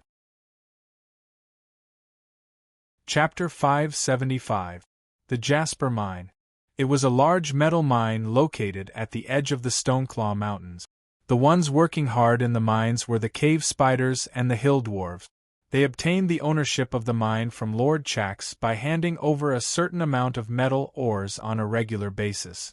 Such a rich metal mine was right under the nose of Dragon Lord Chax, but it almost turned a blind eye to it. Other than mining a small amount of metal ores to build magic armor for his dragonoid subordinates, there was almost no other use. As for building an iron empire, digging out the precious metal resources and selling them to other planes of existence, this kind of trade thinking had never appeared in the mind of the Dragon Lord. Back then, the reason why Chax agreed to let the dwarves and the spider sect dig the Jasper Mine was mainly because of the accompanying resources of the metal ores, the magic gems. Charles was not interested in the dark, heavy metal ores that took up a lot of space. However, it was these metal ores that Chax usually did not care about. At this moment, it had attracted a terrifying enemy that was hard to resist. After listening to the report from his subordinates, the rank 2 Wind Dragon Lord Chax stood high on the lone peak. His sharp claws tightly gripped the edge of the stone platform. He leaned forward slightly and looked down at the forest below him. He raised his neck and let out a loud and long dragon roar. Wherever the dragon roar passed, the whole forest was in chaos. Countless birds and beasts came out of their nests and fled to the periphery of the twin peaks without looking back. The dragonoid camp at the foot of the mountain let out a short and loud roar in response to the dragon roar. Soon, groups of tall and majestic draconians clad in metal armor and wielding long-handled battle axes charged out in an orderly formation. There were 102 rank 1 berserk dragonoid warriors. Disregarding the dragon envoys who were distributed to various places to collect taxes, these dragonoid warriors were all the power that Chax could muster. The violent fighting spirit of the dragonoid warriors had obviously deeply stimulated this Wind Dragon Lord. If the enemy had just passed through his territory, Chax might have pretended to be deaf and mute and turned a blind eye to the other party's power. But now the enemy seemed to want to set up camp at the edge of its nest. This was something that could not be ignored no matter what. So, bending over to look at the vigorous posture of his dragonoid legion at the foot of the mountain, Chax the Wind Dragon once again raised his neck and let out a deafening roar that shook the mountains and forests. Then, it spread its wings and flapped the huge greenish-gray dragon wings on its back. Its thick hind legs pushed off the ground and it swooped down. The Wind Dragon was the master of the sky. When the 10-ton heavy body moved on the ground, it looked lazy and clumsy, but when it flew into the air, its body was wrapped in layers of translucent wind barriers, and the terror and agility of the Wind Dragon were undoubtedly displayed. When other giant dragons spread their wings and soared in the sky, they always gave people a feeling that they were not agile. However, when the Wind Dragon soared in the sky, it had the agility and flexibility of a fish playing in the water. The Wind Dragon Chax swooped down, and when its huge body was close to the ground, it suddenly pulled up again. When it passed over the dragonmen, it could not help but raise its head and let out a long and loud dragon roar. The dragonmen immediately cheered. They raised their huge and ferocious battle axes high, saluting their lord as they spread their hooves and followed the Wind Dragon to the Jasper Mine at the edge of the mountain. However, at this moment, the metal spider had transformed into a strange metal monster. Welcomed by the axes of the hill dwarves and the venom of the cave spiders, it came to the entrance of the Jasper Mine without any hindrance. The entrance of the Jasper Mine was less than 2 meters high, and obviously, it could not be entered by its huge body. So, the metal monster stretched out a thick metal tentacle to block the entrance. Thud, thud, thud. In one breath, it shot out a squad of up to 30 combat magic machines into the cave. As for the small trash and small characters hiding outside the cave, the edge of the metal monster's body suddenly cracked open, and metal pellets shot out from it. Powered by magic energy, the arcane gold gun of the goblins had been reforged, and now it had a terrifying lethality that was far beyond what it used to be. Wherever the terrifying metal pellets went, they pierced through wood and shattered stone. Even when they hit a thick mound, they would raise a huge pillar of dust and leave a deep hole in the ground. The hill dwarves, who were only 1-2 meters tall, obviously didn't have any good metal armor. Hence, their bodies of flesh and blood were instantly riddled with holes under the rapid fire of the flintlock, losing their lives. On the other hand, the cave spiders were agile and fast, and ordinary guns could not kill them in one shot. So, a few tunnels opened up under the metal monster's huge body, and a few spider puppets rolled out. Spider versus spider. Thus, the two completely different spider creations began to fight each other outside the Jasper mine. The main weapons of the cave spiders were their sharp fangs, sharp limbs, and the spitting of acid and venom. But these were almost no threat to the fully metal spider puppet. The metal spider moved its clanking legs and quickly approached its opponent.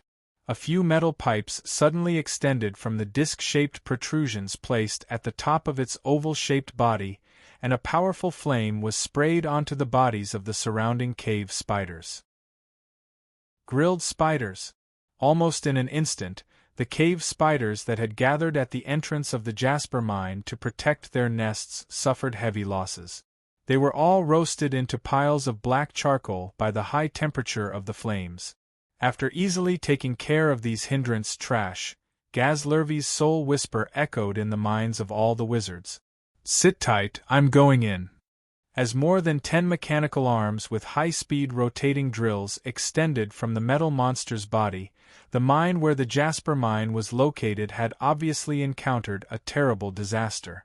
With a deafening roar and the forceful pressure of the metal monster, a huge hole was pierced through the mine, and the body of the metal monster gradually disappeared in a huge cloud of dust that soared into the sky.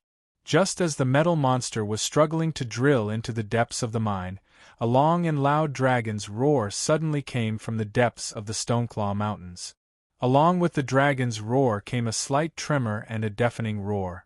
The Wind Dragon and its dragonoid army had arrived. "I'll leave them to you," Grim muttered to himself for a moment before giving Gazlurvy a battle order. "Don't expose the existence of a magus if you can." "Understood." Gazlurvy was now much more obedient than before. "It's just a rank 2 dragon, I'll just chase it away." With its identity as a rank 3 brain monster, it was no exaggeration to say such words. With the metal monster and the magical weapons hidden within its body, dealing with a rank 2 wind dragon that had just matured was not a problem. If the terrain was suitable, it might even be able to capture the dragon alive. Hence, after receiving Grim's order, the metal monster did not stop its drilling. It even increased its pace, as if it had the intention of burrowing into the ground. The wind dragon Chax flew high above the Jasper mine, looking down at the mess below it with widened eyes. It was not that it felt sorry for the worthless miners, but it was extremely surprised by the ferocity of its enemy. The enemy did not seem to have any intention of getting along with it. A dragon lord, as soon as it arrived, it started destroying the mountain.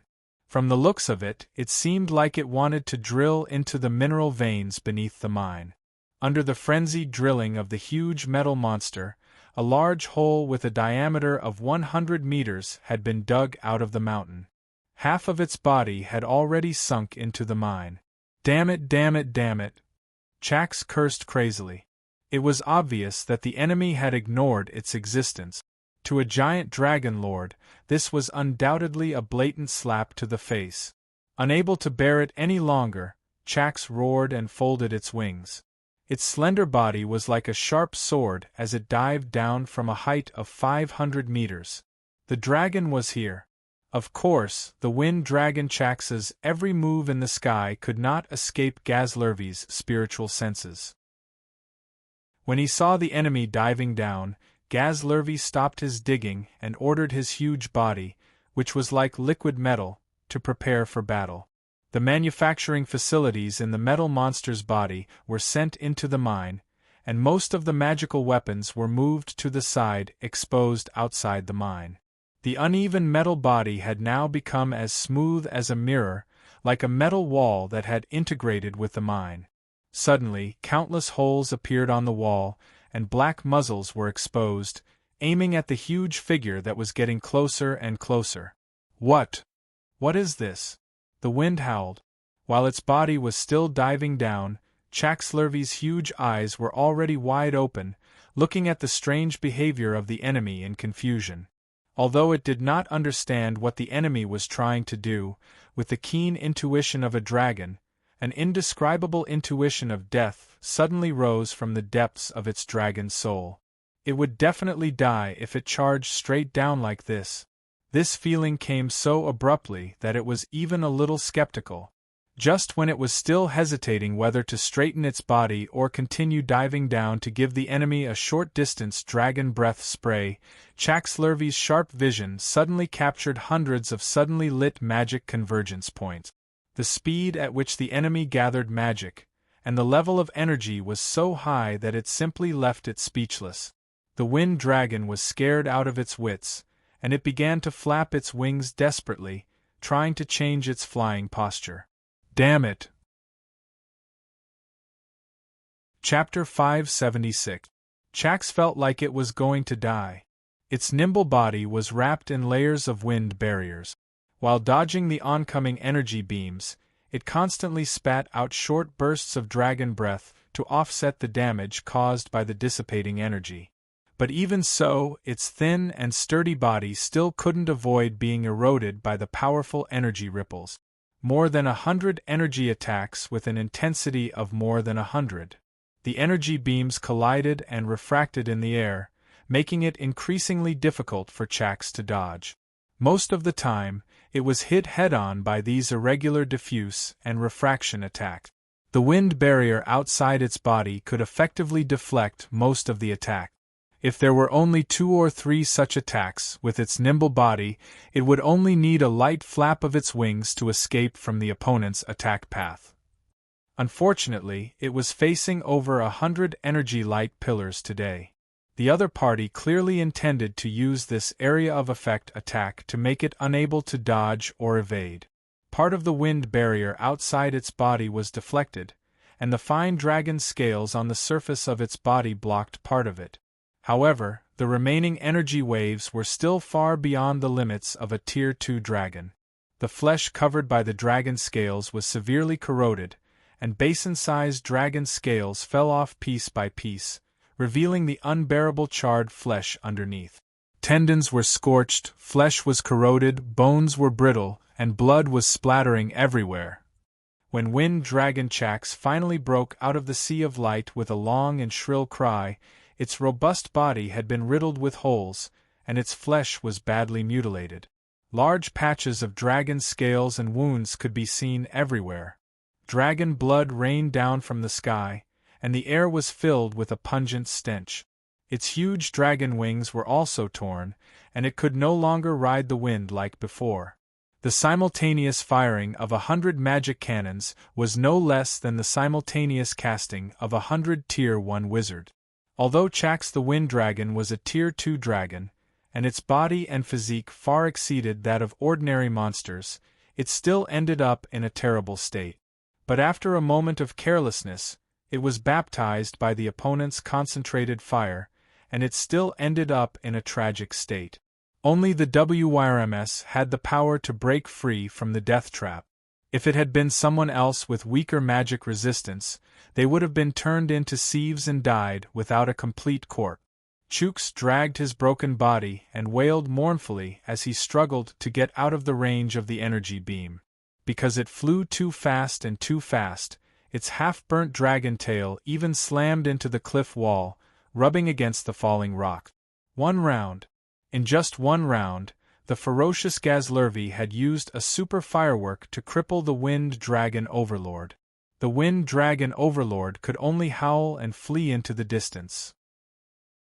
At this time, Chax's dragonborn army broke through the forest and appeared in Gazruvi's sight. Even though the Dragon Lord had been routed, the Dragonoid army continued their charge towards the huge metal wall under the lead of the Dragonoid. Soon, the deafening rumble of arcane gold muskets echoed in the battlefield.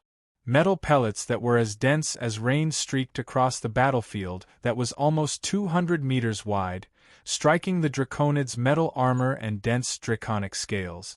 The thumb-sized metal bullets created dense sparks on the Dragonoid's body, and the Dragonoid's arms, face, waist and abdomen, which lacked the protection of protective gear, splattered with blood. The Dragonoid's muffled groans of pain rang out incessantly.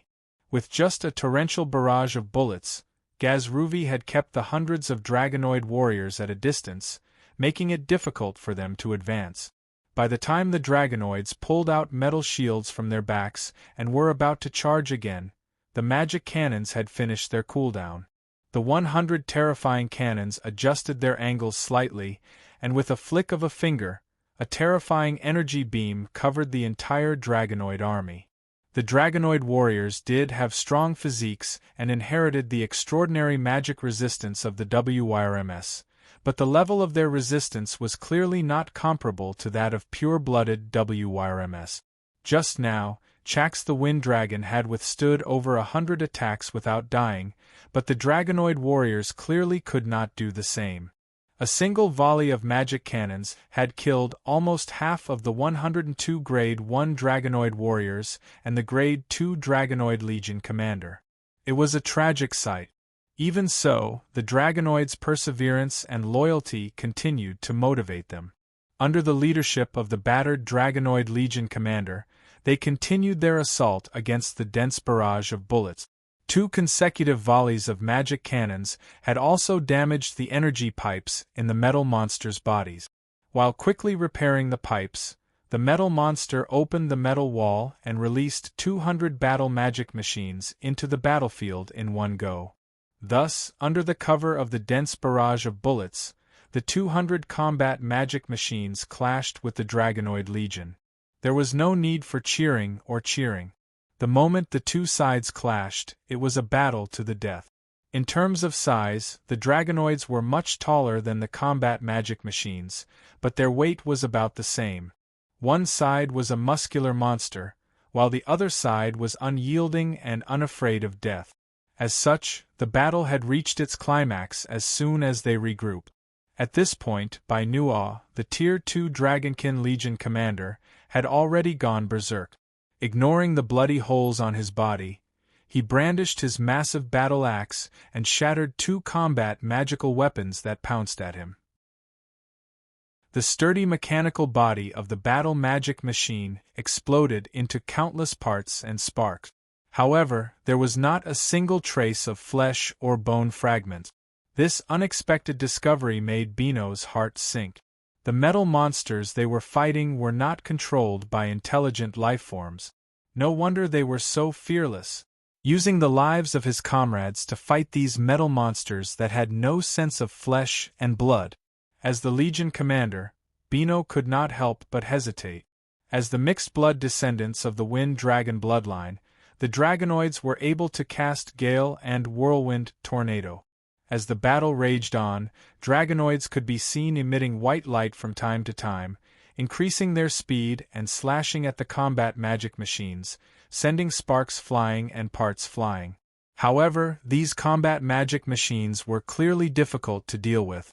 As long as their bodies were not damaged to the point where they could no longer fight, they would drag their sparking bodies and continue fighting. Most of the time, the combat magic machines that had lost the ability to attack would rush forward and use their broken arms or legs to entangle their enemies, creating better opportunities for the other combat magic machines around them to attack. Be it the close-range arcane gunfire, the rolling flame jets, or the ear-piercing buzzing of chainsaws, they all dealt great damage to the Dragonoids who were wearing primitive metal armor. There were not many Dragonoids left in the first place, and almost all of them were injured. now that the Dragonoid Legion that had always been known for their bravery could not hold on any longer against the combat magic machines that outnumbered them. As the Dragonoid Legion commander Bino bellowed, the remaining 20 to 30 Dragonoids roared and unleashed their most powerful whirlwind tornado. It was only when the streaks of small tornadoes formed a chain and stopped the enemy's advance that they retreated from the battlefield with their horrifying bodies, quickly disappearing into the distant forest. When the last Dragonoid disappeared into the distance, the battlefield that had been filled with blood and flesh a moment ago instantly became silent. Only the dying Dragonoids who were too heavily injured to get up were left muttering. Meanwhile, the combat magic machines that were bathed in blood just now had also turned into the servant army that cleaned up the battlefield. They worked carefully and seriously, not only sending their wounded comrades back to the bodies of the metal monsters, but also picking up the remains and metal parts that were left on the battlefield and sending them back. In the end, Gazruvi even sent engineering machines to scoop up the Dragonoid corpses and flesh that had been beaten into a bloody mess and reclaim them. This time, apart from the basic magic machine factory, Gazruvi had also brought along the metal ore refinery. The magic machines that were too damaged to be used could be reforged, and at the very least, large amounts of metal and some rare resources could be recovered. As for the Dragonoids, Gazruvi also retrieved them, dead or alive. From Bliss, Gazruvi unexpectedly obtained some methods of making flesh puppet. Together with the insect lich, combining the Dragonoid's flesh and bones with the mechanical body of the magic machine, it was entirely possible to create a different kind of flesh magic machine. Although the combat ability of the flesh magic machine could not be higher than that of the combat magic machines that were made of metal, it could greatly reduce the current situation of lacking metal ores. In the short 15 minutes of battle, the Dragonoids had abandoned nearly 70 of their comrades and fled in panic. On the other hand, they had paid the price of nearly 100 combat magic machines. From this ratio, it could be seen that the basic combat ability of the Dragonoids was far above that of the combat magic machines. However, if one considered that the birth and growth of the Dragonoids were difficult, and that it was not easy to nurture them, the combat magic machines could continuously walk down the assembly line as long as there were enough metal resources and the magic furnace could still operate.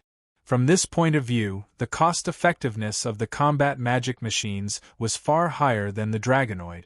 However, the weapons used by the combat magic machines needed to be more thought. After chasing away the Dragon Overlord and its Dragonoid army, there was nothing that could stop the metal monster from obtaining the metal ores it wanted. Digging continuously, the metal monster only stopped after digging for more than 200 meters and nearing the periphery of the metal ores. Using its unique methods and means, the metal monster directly dug out an underground space with a circumference of 1 kilometer. With this space, the metal monster spread out its metal body and used it as the foundation, walls, and dome of the new metal fortress, forming a rough framework. Following that, the ore-crushing workshop, or screening workshop, or smelting workshop, engineering workshop, magic machine manufacturing workshop. Special factories and workshops filled every corner of the new fortress in a picturesque manner. One by one, the engineering machines rushed out of the metal fortress like diligent worker bees, excavating the nearby metal ores. Large amounts of unfiltered metal ores were stripped from the metal ore deposit by drills and alchemy explosives, and continuously transported into the factories. The magic furnace that Gazruvi was residing in also became the power core of the new metal fortress. Through thick energy pipes, magical energy was continuously sent to every engineering facility to support their work day and night. Chapter 577. It only took a day for a huge metal fortress to be built at the bottom of the mine. The rumbling mining machines shuttled back and forth, transporting tons upon tons of high-quality metal ores from the underground to the metal fortress. Inside the metal fortress, conveyor belts ran from beginning to end, first transporting the crude metal ores to the ore-crushing field. There, large and small metal ores were all thrown into the rumbling ore crusher. When they came out from the next track, they had already become uniform-sized and granular metal or powder. Then, after many layers of screening and filtration, the soil and plant residues mixed inside were washed away, and what was left were ores with extremely high metal composition. Before these ores were sent to the smelting workshop, there were many mechanical arms at both ends of the conveyor belts, picking out the rare metal ores and magic gems, and placing them on other belts. The entire process of crushing, filtering, sorting, and transporting the ores was completely automated by the mechanical arms. At the entrance of the last process, a battle magic machine would rumble down the assembly line every 15 minutes and join Gazruvi's magic machine army. After a few battles, Grimm and the other wizards were no longer interested in these low-grade magic machines that relied on numbers to exhaust the enemy's strength. They had the strength of a Grade 1 Dragonoid, but in actual combat, they would need 3 to 4 times the number to defeat or kill a Grade 1 Dragonoid. Under normal circumstances, it was impossible to threaten a Tier 1 sorcerer without at least 5 to 10 Dragonoids. From this gradual decrease in strength, it could be seen that the creatures of the lower planes were greatly exaggerated. That was why the wizards who had shut themselves in their rooms had nothing to do. Naturally, they gathered together and began to study the upgrade and modification of battle magic machines. Desiera was a well-deserved proponent of violence. He felt that the only reason why low-grade magic machines could not be used on the battlefield was because of the lack of heavy weapons that could threaten higher life forms. If magic cannons could be installed on the magic machines, it would undoubtedly increase their power. However, with the size of the magic machine, the amount of mana it could carry was limited. If it was installed with a magic cannon that consumed a lot of mana, it would probably become a pile of scrap metal after 2 or 3 shots. No matter how many of these magic machines were made, they would never be able to travel too far away from the metal fortress. They would not be of much use. These days, Poison Centipede Ender had been spending time with the voodoo doll Grimm had been cultivating. He hid in his secret chamber all day long, concocting all kinds of plagues and poisons for the voodoo doll to swallow. A while ago, the voodoo doll had inconceivably evolved a strange voodoo halo. This time, the voodoo doll also became a voodoo doll. Wherever it went, ordinary people who were not protected by witchcraft would be poisoned to death as soon as they stepped into the voodoo halo. Then, under the influence of the bizarre voodoo poison, they would evolve into terrifying servant corpses full of plague poison. This kind of servant corpse had extraordinary strength, sharp claws, and was fearless of death. Their bodies were filled with all kinds of plagues and poisons, and they had the basic strength of a beginner apprentice. Although it wasn't very strong, it was more than enough to be used as cannon fodder. Of course, there was also a success rate for this kind of servant corpse to evolve successfully. Basically, the more intelligent and powerful a creature was, the higher the success rate of evolving a servant corpse. For example, the basic conversion rate for humans was about 30%, while for goblins it was about 15%. This also meant that if Grimm ventured into a foreign plane alone, just the voodoo doll alone would be able to create an army of fearless servant corpses for him in a short period of time. After Ender's training, the voodoo doll basically had the strength of a quasi-wizard. If it could successfully evolve into a wizard in the future, then the servant corpses it produced would also become stronger. However, the voodoo doll's evolution was not stable, and it could only maintain a close soul connection with Grimm within a few dozen miles. Once the distance was more than 100 miles, only a vague soul connection would be left. Therefore, Grimm could only keep it by his side at all times, and could not use it as a completely independent entity. As for modifying low-level magic machinery, Poison Centipede Ender's opinion was even more radical. She even suggested that she concoct a more contagious and lethal super plague and spread it through these low-level magic machinery to further weaken the strength of the natives of Lance. Grimm could only listen to such a suggestion, and did not dare to take it seriously. Right now, they were hiding in the metal mine, and the only enemy they had to face was a Grade 2 wind dragon. If they really did as Ender suggested, they would definitely attract the attention of all the dragon lords in the Lance Plain. At that time, the sky would be filled with Grade 3 and Grade 4 dragons, and the mountains would be filled with terrifying draconians. Even if Gaz Ruvi had an endless supply of metal resources and inexhaustible magical energy, he would not be able to resist the terrifying army formed by the power of the plane. Therefore, Ender's suggestion was immediately rejected. In comparison, the flesh puppet proposed by Bug Lichbliss was more reliable. The flesh puppet was a special kind of magical alloy forged from the flesh of powerful magical creatures, draconians, and the finest alloy that had been selected. This magical alloy had the physical properties of indestructibility of special metals and the elemental properties of the flesh of magical creatures. For example, the flesh left behind by the draconians and eternium ore could be used to forge a completely different kind of magical alloy, fine wind iron. It was a type of magical alloy imbued with strong wind elemental aura.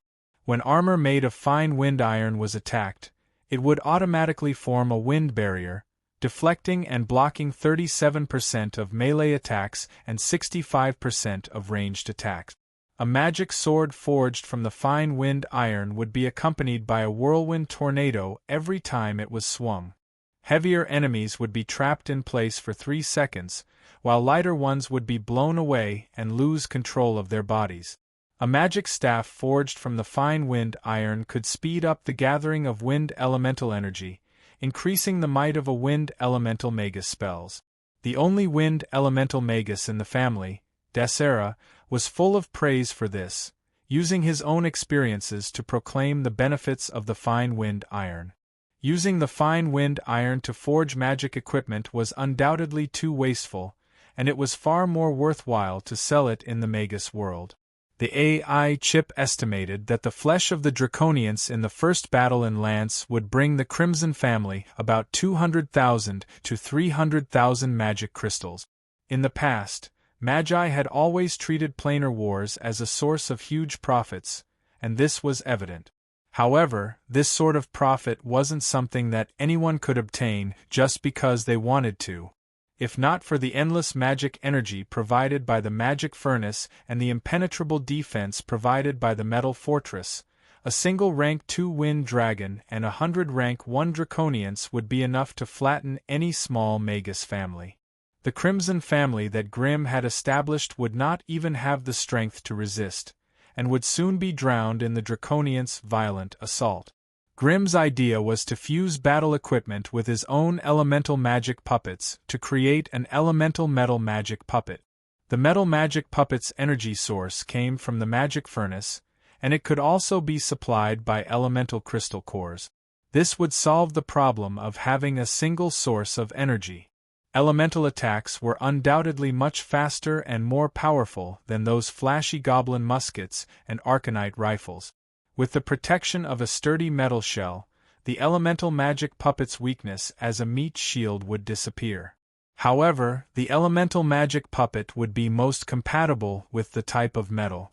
This would require a lot of experiments to verify and filter. In the following days, Grimm also hid in the metal fortress and did not take a step out. He spent almost all of his time in the temporary witchcraft laboratory. Bliss was busy refining wind iron, and Grimm was busy combining the metal magic puppet with the elemental magic puppet. The 2 idling draconians, Ender and Desera, quietly snuck out of the metal fortress and ran back to the Swamp of Sorrows to hunt for rare otherworld creatures. For Magi, hunting creatures from other worlds, analyzing their physiological structure, and analyzing the source of their bloodline was also a necessary research job. Only by thoroughly studying the natives of a plane could one understand the formation mechanism of the plane and the operation of the plane's laws. The latter would often play a decisive role in planar wars. This was a scorched land filled with heat waves. The land was split into countless crisscrossing, meandering canyons and deep trenches. Looking down from the sky, one could clearly see the rolling lava flowing slowly under the ground through these cracks. Thick yellow smoke filled the air, and the air was filled with the pungent smell of sulfur. Volcanoes of various sizes were scattered all over the place, and from time to time, a thick pillar of lava would shoot out from within, adding volcanic ash and lava rocks that dragged long trails of black smoke into the air. And in the center of this scorched land that floated above the sea of lava, an exceptionally tall volcano stood tall and erect. At the top of the volcano was a ring-shaped sea of lava, and there was a huge castle carved out of obsidian floating in the air. This was a great castle floating on the sea of lava. It was originally peaceful here. Apart from the rumbling sound of the flowing lava, there was almost no other sound. Suddenly, a clear and loud strange dragon roar came from the distant sky. Immediately, the strong body of the wind dragon Chax appeared in the sky above the lava castle. Chapter 578. The Draconians in Doomsday Castle were at a loss for what to do with Chax the Wind Dragon's visit. Doomsday Castle belonged to the Star of Calamity, Philippa Ehart, the residence of a Tier 3 female fire dragon. Because of Philippa Ehart had a lascivious nature and liked to keep male pets, so his Doomsday Castle was filled with strong men and beautiful women from almost every race and lance. The dragonborn army that it had nurtured was undoubtedly the largest race among all the dragon lords. What if Philippa Earhart was just a bit lascivious, which wasn't really a flaw in the dragon race, and it wouldn't have given her such a bad reputation. What really made her notorious was her many bad habits in bed and many hobbies that other male dragons despised. It was said that it was a miracle that all the males who had slept with her survived. Her greatest hobby was to transform back into a female fire dragon when their love was at its peak. Then, she would spit out flames to warm herself and her lover's body and mind. After all, as a Tier 3 female flame dragon, Philippa Ishikawa was a Tier 3 female flame dragon. Ehart's true form was 2 or 3 times larger than an ordinary male dragon and weighed tens of tons. It wouldn't be a big deal if the other party was a male dragon.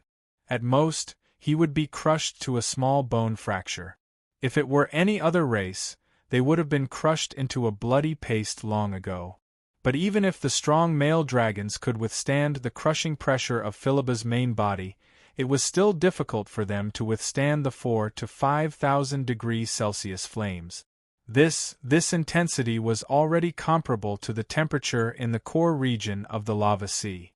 Not all giant dragons liked to bathe in boiling lava, and not all male dragons could withstand the female fire dragon's wanton and soft touch. Ever since Philippa's terrifying beauty had spread far and wide, all the young male dragons in the Lance realm who thought they had some ability couldn't help but take a detour when they saw her. Otherwise, once she captured him and brought him into the Doomsday Castle, it wouldn't matter if he was squeezed out of the Dragon Clan's essence, but the most terrifying thing would be having his body and mind ravaged from the inside out. As the lands were not too far apart, Philippa Leeson, it wasn't just a year or two since Ehart had set his eyes on Chax the Wind Dragon. However, even though the Wind Dragon Chax was no match for the Red She-Dragon, Philippa, who was known for her fiery temper and powerful combat power, could not catch up with the Wind Dragon. Therefore, as neighbors, the two of them lived in harmony for over 100 years. Chax the Wind Dragon let out a short draconic roar as a greeting. Only then did it slowly land on the flat stone square of the Doomsday Castle with its wings that were leaking air. The scorching hot stone was powerful enough to split open any flesh, but it was nothing to a Tier 2 dragon. 7 to 8 elite draconids with crimson scales crawled out of the stone houses around the square. They crowded around and stared vigilantly at the uninvited wind dragon. The two at the front were obviously at grade 2. Although the status of Chax the wind dragon was more honorable than all the draconids present combined, this was the territory of the female fire dragon. If he heard her subordinates, it would be much more difficult for him to ask for a dragon later. That was why the wind dragon hesitated for a moment. Still, its body was enveloped by a strange silver light, and it instantly transformed into a young man in a silver robe. "Isn't this Lord Chax, the most handsome man in Lance? Why do you have time to visit Sister Philibba? She asked you to come in." As a fragrant scent wafted towards him, a beautiful succubus with an alluring figure walked out of the castle. Her seductive posture, her hot and provocative curves, her tender and beautiful red lips, coupled with her sexy and full breasts, her perky buttocks, the folded bat wings on her back, and the long bony tail that was as flexible as a snake at the end of her tail, the natural allure of succubi did not discriminate between species or gender. Any intelligent being that looked directly at her alluring body would naturally feel an irrepressible and intense desire from the bottom of their hearts. That was why they were one of the few demon races in the multiverse that lived by serving and pleasing the strong. Although they were born in the lower realm known as the intestine of the world, they had left their footprints in every corner of the multiverse. Whether it was the secret chamber of a powerful wizard's wizard pagoda, the nest of a powerful creature from another world, or the harem of a human monarch, as long as it was a place with a strong masculine aura, these powerful and cunning demonic creatures could be found. Of course, with Chax's powerful mental strength, he would not easily be tempted by a little succubus. But dragons were lustful by nature, not to mention a young and energetic wind dragon who thought highly of herself. That was why Chax, who had been full of pride just a moment ago, immediately turned lecherous. His thick arm wrapped around the succubus' thin and smooth waist, and they walked into the tall and majestic Doomsday Castle together. After 2 days and 3 nights, Chax finally staggered out of the Doomsday Castle. He painfully transformed back into his wind dragon form, sprawled on the ground and panted for a long time before he finally flew into the sky with much difficulty. Along the way, he lost his strength several times and almost fell head first into the boiling magma. If that really happened, even with the magical resistance of a grade 2 wind dragon, he would not be able to avoid some physical pain. Wind Dragon Chax roared angrily in his heart as he struggled to fly in the sky. "Just you wait. When I advance to grade 3. No, when I advance to grade 4, I will definitely kill all of you bastards. Everyone who has humiliated me, who has trampled on me. I will kill them all." Ouch! Because he was too angry, Chax used too much force when he flapped his dragon wings, immediately aggravating the injuries on his body. Its body was already riddled with holes when it was attacked by a group of otherworld metal monsters in the Jasper mine. He had just returned to his lair to recuperate when he came here to seek help from that damned female fire dragon. She had taken the opportunity to love him for 2 days and 3 nights. Chax still looked fine on the surface, but he knew that he had broken at least 5 bones on his body. However, it was well aware that there were at least 5 fractures on its body.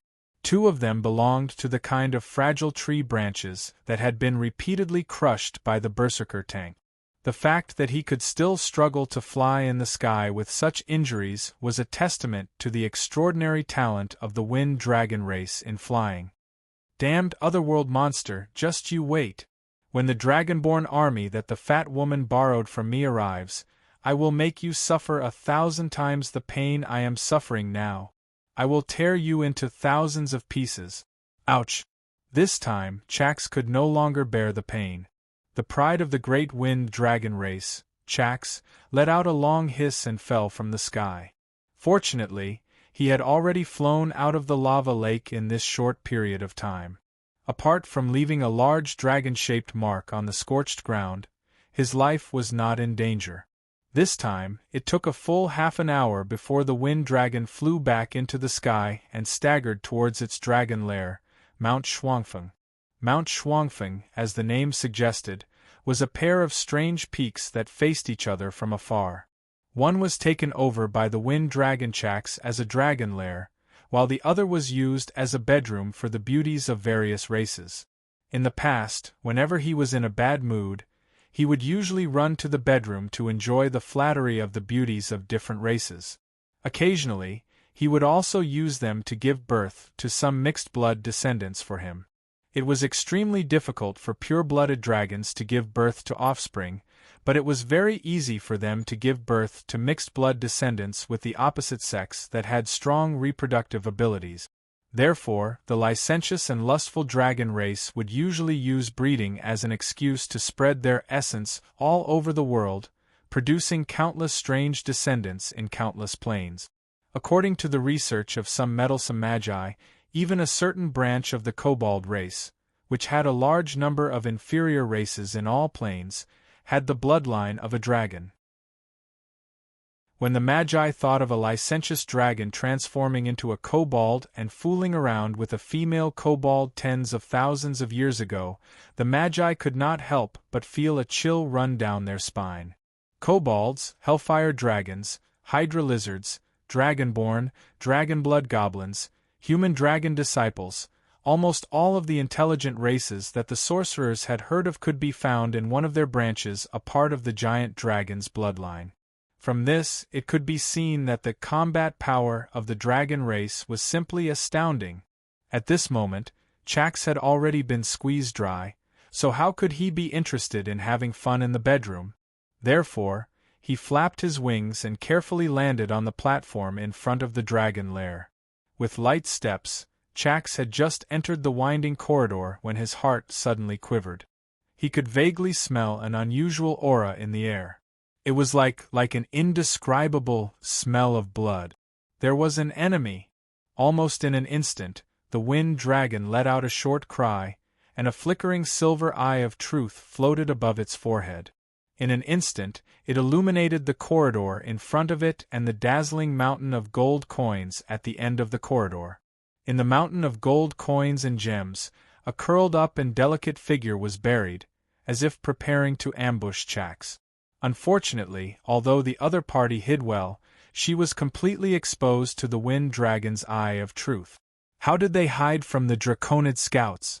How did they break through the layers of magical traps? Chax didn't care about any of these. All he cared about was whether he could break free from this death trap today. At the same time he discovered the strange female assassin, he could vaguely hear the groans and sounds of the dragonborn scouts falling to the ground from the platform outside the dragon lair. There were enemies in front and behind him. Chapter 579. You don't have to send a signal to the dragonfolk for help. A young man's voice suddenly sounded from outside the cave. In the time you were out, we've already dealt with your remaining dragonfolk guards, so even if you scream your lungs out now, no one will come to save you. The voice was clear and sonorous. Just by listening to it, one could tell that this was a fellow who was extremely confident in himself. Wind Dragon Chax's enormous body constantly adjusted itself, trying its best to deal with two groups of enemies at the same time. The enemy hidden in the pile of gold and gems had already appeared, flapping its bat wings as it floated in the air above the dragon lair. From its form, it seemed to be a beautiful human girl. However, based on the strange aura being emitted from her body, Chax was certain that she was a vampire, and a rank 2 vampire at that. Heavy footsteps sounded from the entrance of the dragon lair behind him. One fat, one skinny, one tall, one short. Two mysterious enemies with vastly different physiques walked in. The one in front looked like a half-human half-dragon, its upper body clad in blue metal armor, while its lower body was a dragonfolk covered in azure scales. In his thick, humanoid arm, there was a lightning spear that flashed with blue lightning from time to time. Damn it, it's a rank 2 dragonfolk. Behind the dragonoid was a mysterious human in a thick black robe. Although most of his body was covered by the black robes, the human hand that was holding onto the strange staff betrayed his identity. Wind Dragon Chax could smell the powerful, evil, and putrid aura of a magus on him. The one who had spoken was this male human magus. Without much thought, Wind Dragon Chax immediately linked everything that had happened in the past few days together. Magi, you've crossed the line. Chax slowly turned his body towards the black robes and the dragonfolk, as they posed the greatest threat to him. This is the kingdom of the dragons. According to the peace treaty signed between the great Magi and the dragon god, neither side is allowed to invade the other's origin plane. You've crossed the line. Grim, who was covered in black robes, chuckled. He knew about the peace treaty that this wind dragon mentioned. Furthermore, the fact that the other party mentioned this further revealed his true nature of putting up a strong front. Crossing the line? Lord Chooks, I suggest you read the peace agreement carefully. The agreement between the two parties was that they wouldn't casually invade each other's origin plane. But is Lance really the origin plane of the dragons? As far as I know, this plane was originally ruled by the giant demon clan. Your dragon clan can only be regarded as a group of outsiders at best, while we are another group. Two groups of outsiders were fighting over some disputed territory, and they didn't even touch the peace agreement. So, you'd better surrender. As Grim raised his voice, the battle began. Draconid Zacha, who was acting as a meat shield, never liked to talk nonsense. When he received Grim's order, he did not say a word. He picked up his lightning spear and charged at the wind dragon. As a servant of the giant dragon clan, even though Zacha's rank was the same as the wind dragons, there was a huge disparity between his status and Zacha's. However, he was originally a servant of the Thunder Dragon Arms, and had nothing to do with this Lord Wind Dragon. Hence, when the time came, Zacha had no intention of holding back. When Zacha charged at the wind dragon with heavy steps, Mary let out a soft cry and folded her wings. Her entire body turned into a streak of red light as she pounced at Zacha from behind. As for Grim, not only did he not advance, he took a few steps back instead. He firmly guarded the exit of the dragon's nest and began to chant a mysterious spell loudly. After all, this was the first time the three Crimson Family's Tier 2 sorcerers were working together. Whether or not they could successfully subdue the Tier 2 Wind Dragon depended on their teamwork. In the past, Grim loved to throw lava fireballs everywhere. Not only were they powerful, but they could also spread a sea of fire over a large area. Now, however, since they were working together, they could no longer casually launch area of effect attack. After all, a fire spell that could affect the Wind Dragon could easily affect Zacha and Mary's performance. Hence, for the first time, Grim began to treat himself as a proper spellcaster and obediently hid in the distance to act as a cannon. Facing a pincer attack, the Wind Dragon let out a short hiss and raised its body. Its vigorous and powerful dragon claws carried several cold glints as they swiped at Draconid Zacha. At the same time, its body swayed, and a hard, 8-meter-long tail whipped at Mary with a whistling sound. At the same time, a sky-blue wind blade was rapidly brewing in its mouth. It was waiting for Draconid Zacha's attack to be thwarted so that the wind blade would shoot out and disrupt Zacha's follow-up attack. It had to be said that the large size of the giant dragon race gave them an unparalleled deterrence and an advantage in battle. Both Chucks and Zacha were Tier 2, and their strength was originally about the same. However, with the increase in strength brought by their size, Draconid Zacha was defeated in a direct confrontation with the Wind Dragon. The sharp dragon claws and the lightning spear collided. Zacha, who was in the middle of a violent assault, was like a chariot that had lost control. He was slammed into the rock wall by the Wind Dragon's claws. An earth-shattering sound rang out. Draconid Zacha's entire body was embedded into the rock wall. The violent impact seemed to have caused the dragon nest to tremble slightly. Taking advantage of this opportunity, the Wind Dragon opened its mouth and prepared to use the wind blade that it had been brewing to break through Zacha's protective scales.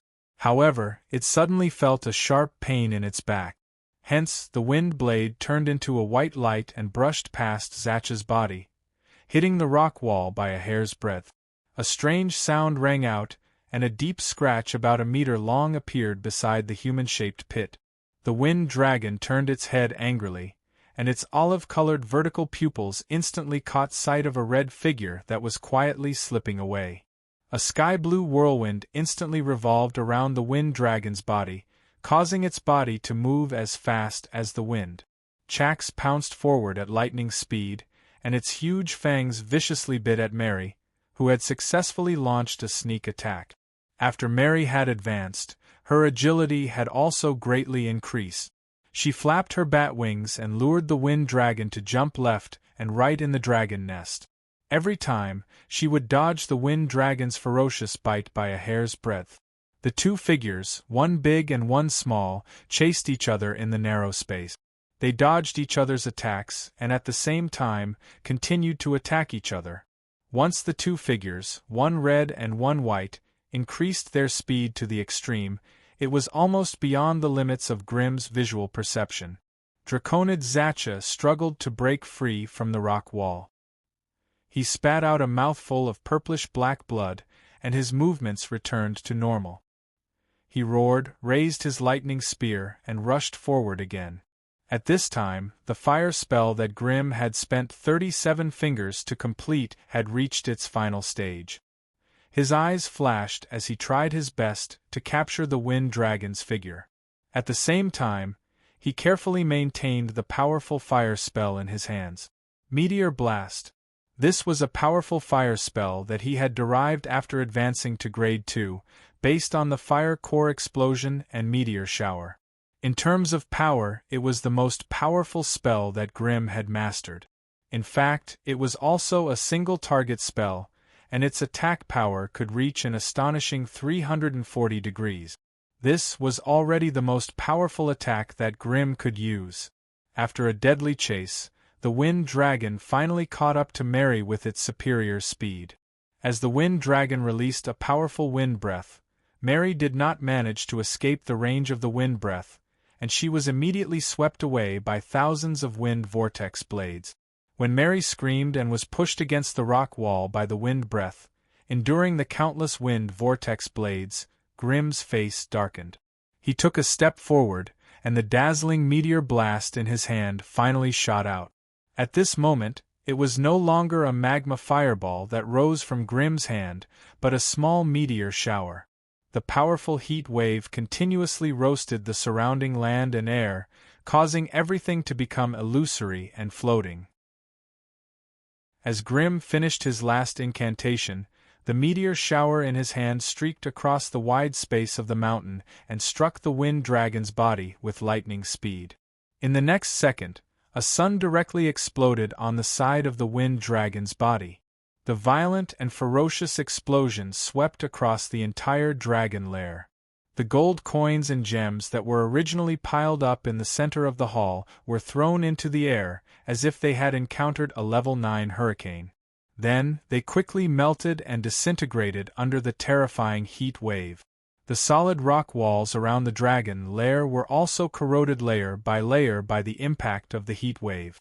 The metal armors and long swords that were originally buried in the pile of gems quickly melted like hot wax into a pile of mud.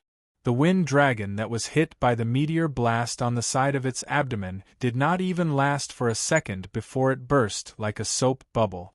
The scorching heat even penetrated its scales and magic resistance, causing the blood under its abdomen to boil and its muscles to evaporate.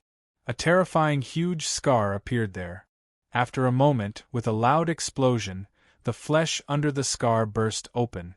Large pieces of dragon scales flew in all directions, and a thick fountain of blood gushed out. The wind dragon raised its neck and let out a mournful howl of pain, before finally collapsing powerlessly. Even a fallen giant dragon was not to be underestimated. Dragonman Zacha pounced forward and cooperated with Mary, who had just broken free from the wind dragon's breath. The two of them swarmed forward and fought hard with the struggling wind dragon for 30 to 40 rounds before they finally subdued it. When Grim leisurely strolled to the front of the battlefield with his hands behind his back, Zacha and Mary were already covered in blood and wounds. Through the battle just now, it had once again verified the widely spread rumor in the multiverse. Apart from the Titans, astral beasts, and a few other powerful races, the Dragon Clan was completely invincible among those of the same rank. In today's battle, if not for Zacha vomiting blood and forcibly withstanding the Wind Dragon's attack, Grim and Mary would not have been able to trap Jax. If not for Mary attracting some of the firepower, Zacha would not have survived the head-on confrontation with the Wind Dragon.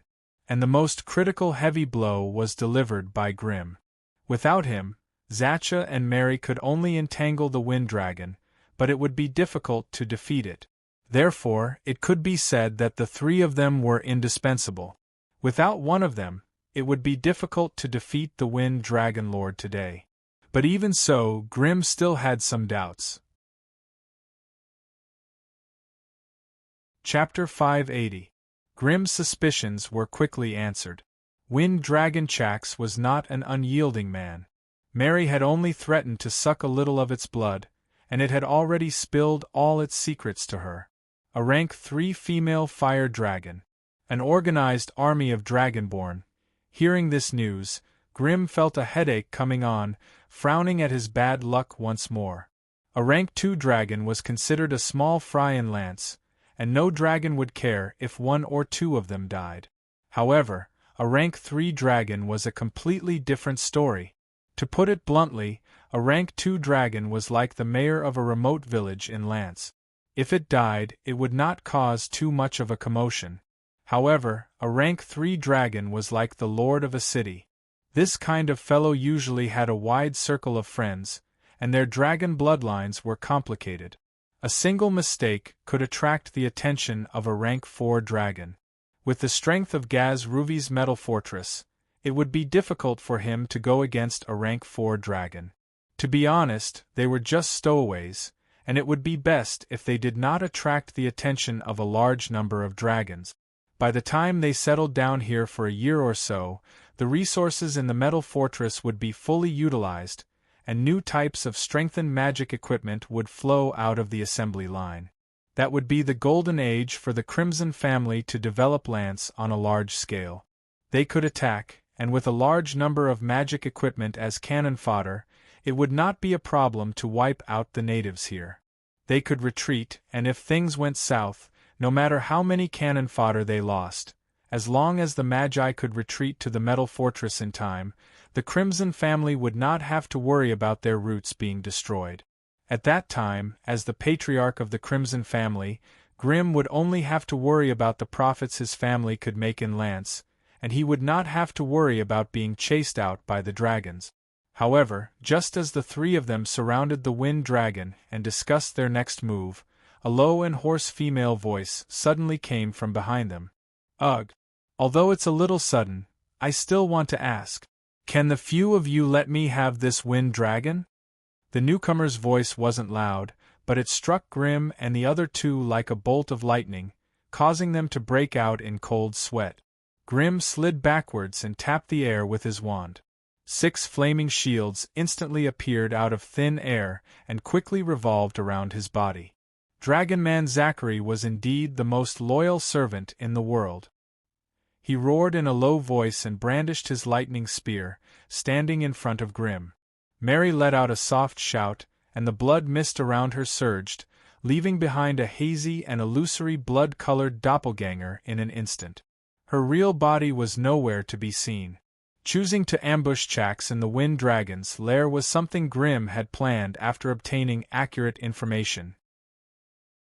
Before the operation, Dragonman Zacha had already used his identity to investigate the surrounding situation. He only started the operation after confirming that there were no disturbances. Little did they know that as soon as the operation ended, just as they were getting carried away, the entrance to the dragon lair behind them was blocked.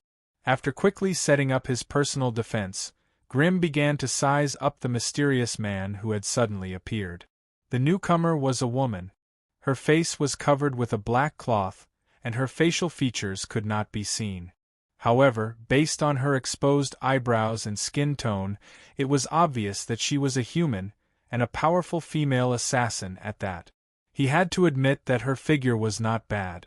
She was wearing a black, tight-fitting leather shirt and pants that tightly wrapped around her exquisite and well-proportioned body.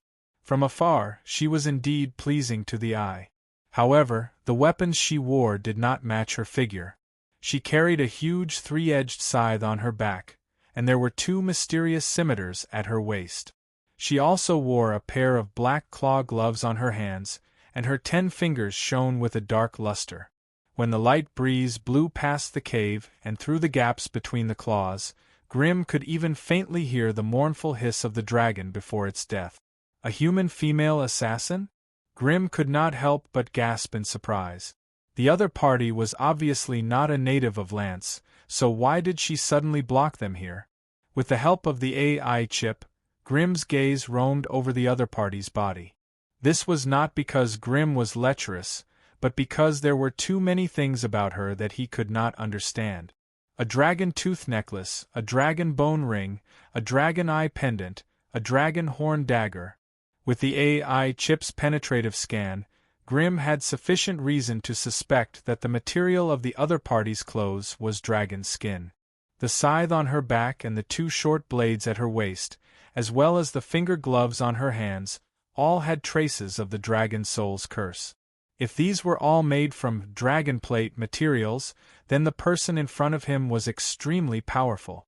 According to the AI chip's feedback, Grim had originally set the strength of the newcomer to be at rank 2. However, his observations were all true. To be able to wear a full set of dragon brand equipment in Lance, where giant dragons roamed freely, apart from being courageous and fearless of death, one would need to have formidable strength. After a moment's hesitation, Grim inwardly adjusted the strength of this mysterious person to rank 3, to be observed. Zachary and Mary, who had originally been on guard, felt their hair stand on end when they learned that the newcomer could be a rank 3 powerhouse. Damn, as expected of the dragon plane, that was many times more powerful than the goblins. Any random person they bumped into could be a rank 3 powerhouse. Grim and the other 2 could not help but feel nervous. As if sensing their nervousness, the woman dressed as an assassin took a step forward and said softly, "Don't be nervous, we're not enemies." The 3 of them took a step back in unison.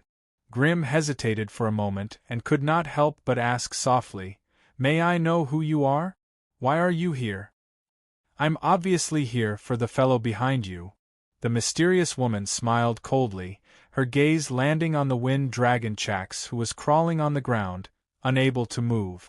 The wind dragon Chax obviously recognized this mysterious woman as well. The moment it saw her, it immediately roared crazily. "Take me away! Hurry up and take me away! Wizard! Wizard! Didn't you want to capture me and make me your slave? Take me away! Now! Don't hand me over to this woman! I can give you all the riches here." A rank 2 adult wind dragon was actually scared witless by a weak human woman. It looked as if it would immediately offer itself to Grim if he took it away. This caused Grim's heart to skip a beat, and he could not help but ponder over the mysteries behind it. Aren't you fast? Just because you're a wind dragon, you managed to slip away from me twice, and even brought the blue sky wings to encircle me. Once you're in my hands, I'll treat you well. The female assassin obviously had a grudge against this wind dragon. She looked at Chax with a sinister smile, causing the latter to tremble uncontrollably. No. This female assassin did not seem to be a rank 3. If she really had the strength of a grade 3 expert, she could just stand out and demand Grim and the others to hand over the wind dragon. Most likely, Grim wouldn't even dare to fart before obeying. If she was only a rank 2, Chax would not have been so afraid of her. After all, Grim and the others had worked together to take down the wind dragon while it was still recovering from its old and new injuries. They had trapped it in its nest and defeated it. A mere rank 2 female assassin should not have been able to make Chak's collapse so easily. Thinking of the numerous dragon-grade equipment on her body, as well as the strong dragon soul curse on her, the AI chip immediately used the shortest amount of time to find an extremely rare profession in its database. Dragon Devourer. Grim could not help but blurt out, "Eh." The female assassin raised her head and sized Grim up in surprise, as expected of someone from the Magus world, to be able to find out my origins so quickly. "That's right, I am indeed a Dragon Devourer, rank 2. Grim nodded silently, finally understanding why the Wind Dragon was afraid of her. Mary, who was hidden at the side, could not help but ask a series of questions. It was obvious that she, who was usually focused on improving her combat skills, was unfamiliar with the term Dragon Devourer. Grim had no choice but to use a simple mental transmission to pass on the information he had obtained and understood to Mary and Zachary. Dragon Devourers were not members of the dragon race, but a unique race of drakes. It was hard to determine which dragon race their bloodline originated from, but they were definitely a huge mistake that the dragon race wanted to correct. Although they had the blood of dragons flowing in their veins, they did not have the slightest affinity with the dragon race. They did not have shocking intelligence, and before their bloodline awakened, they were exactly the same as a normal human. They did not know the mysterious draconic magic, but they were the nightmares of the dragon race. Once they awakened their Dragon Devourer bloodline, they would immediately have an affinity with the elements that the fairy dragons could not hope to match. They would also have the terrifying physique and strength of the dragons. They could hunt down dragons of a higher level than themselves without fear, and then absorb the elemental energy in their bodies to make up for the flaws in their bloodline. They were a group of Dragon Devourers. Others might kill dragons for wealth, fame, glory, or resources, but the Dragon Devourers killed dragons to devour their bloodline. The growth of their strength depended entirely on devouring dragons, so they became a thorn in the side of all dragons.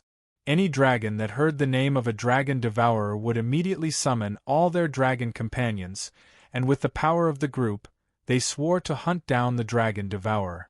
That was why the Dragon Devourers were almost wiped out by the dragons, and they could only hide here and there. Chapter 581. The construction machines sent by Gaz Lurvy spent a great deal of effort to transport the mountainous wind dragon back to the metal fortress. The Dragon Devourer also returned to the temporary base under Grimm's warm invitation. In just 7 days, a large mine had been dug into a hidden base by the construction machines under Gaz Lurvy's control. The horrifying hole that was dug out in the mine was sealed by a metal wall. There were countless secret doors at the bottom of the wall, and there were construction machines going in and out at all times. Logging teams, patrols, hunting teams, surveying robots, soil surveyors, biological statisticians. Ordinary tasks could be handed over to the iron-headed but loyal construction machines. However, the investigation and sampling of large amounts of environmental, biological, and geological resources were obviously not enough to rely on these magic machines and construction machines alone. Hence, after building a large goblin teleportation device, the metal fortress had a stable and smooth connection with the goblin plane. The first batch of people to be teleported were the goblin technicians and engineers that the metal fortress needed the most right now. Unsurprisingly, these goblins were showing signs of drunkenness after suddenly moving from a low magic world to a high magic world. The 100 goblins that were teleported started showing abnormal symptoms such as fever, vomiting, and irritation. After the deaths of more than 40 goblins, the rest barely managed to adapt to the environment of Lance.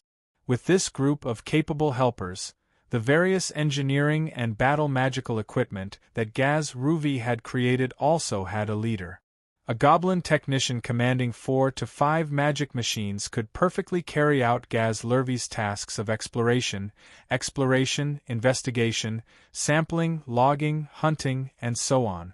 At the end of every mission, these gnome commanders would form a comprehensive and detailed mission report and report to Gaz Ruvi. This efficiency was much better than Gaz Lurvi forcefully splitting a portion of his consciousness to control and command from a distance. Moreover, Gaz Lurvi's sole source came from that old goblin. Hence, his personal hobby was more inclined towards research and invention, and he was obviously not interested in such a large amount of inefficient command work.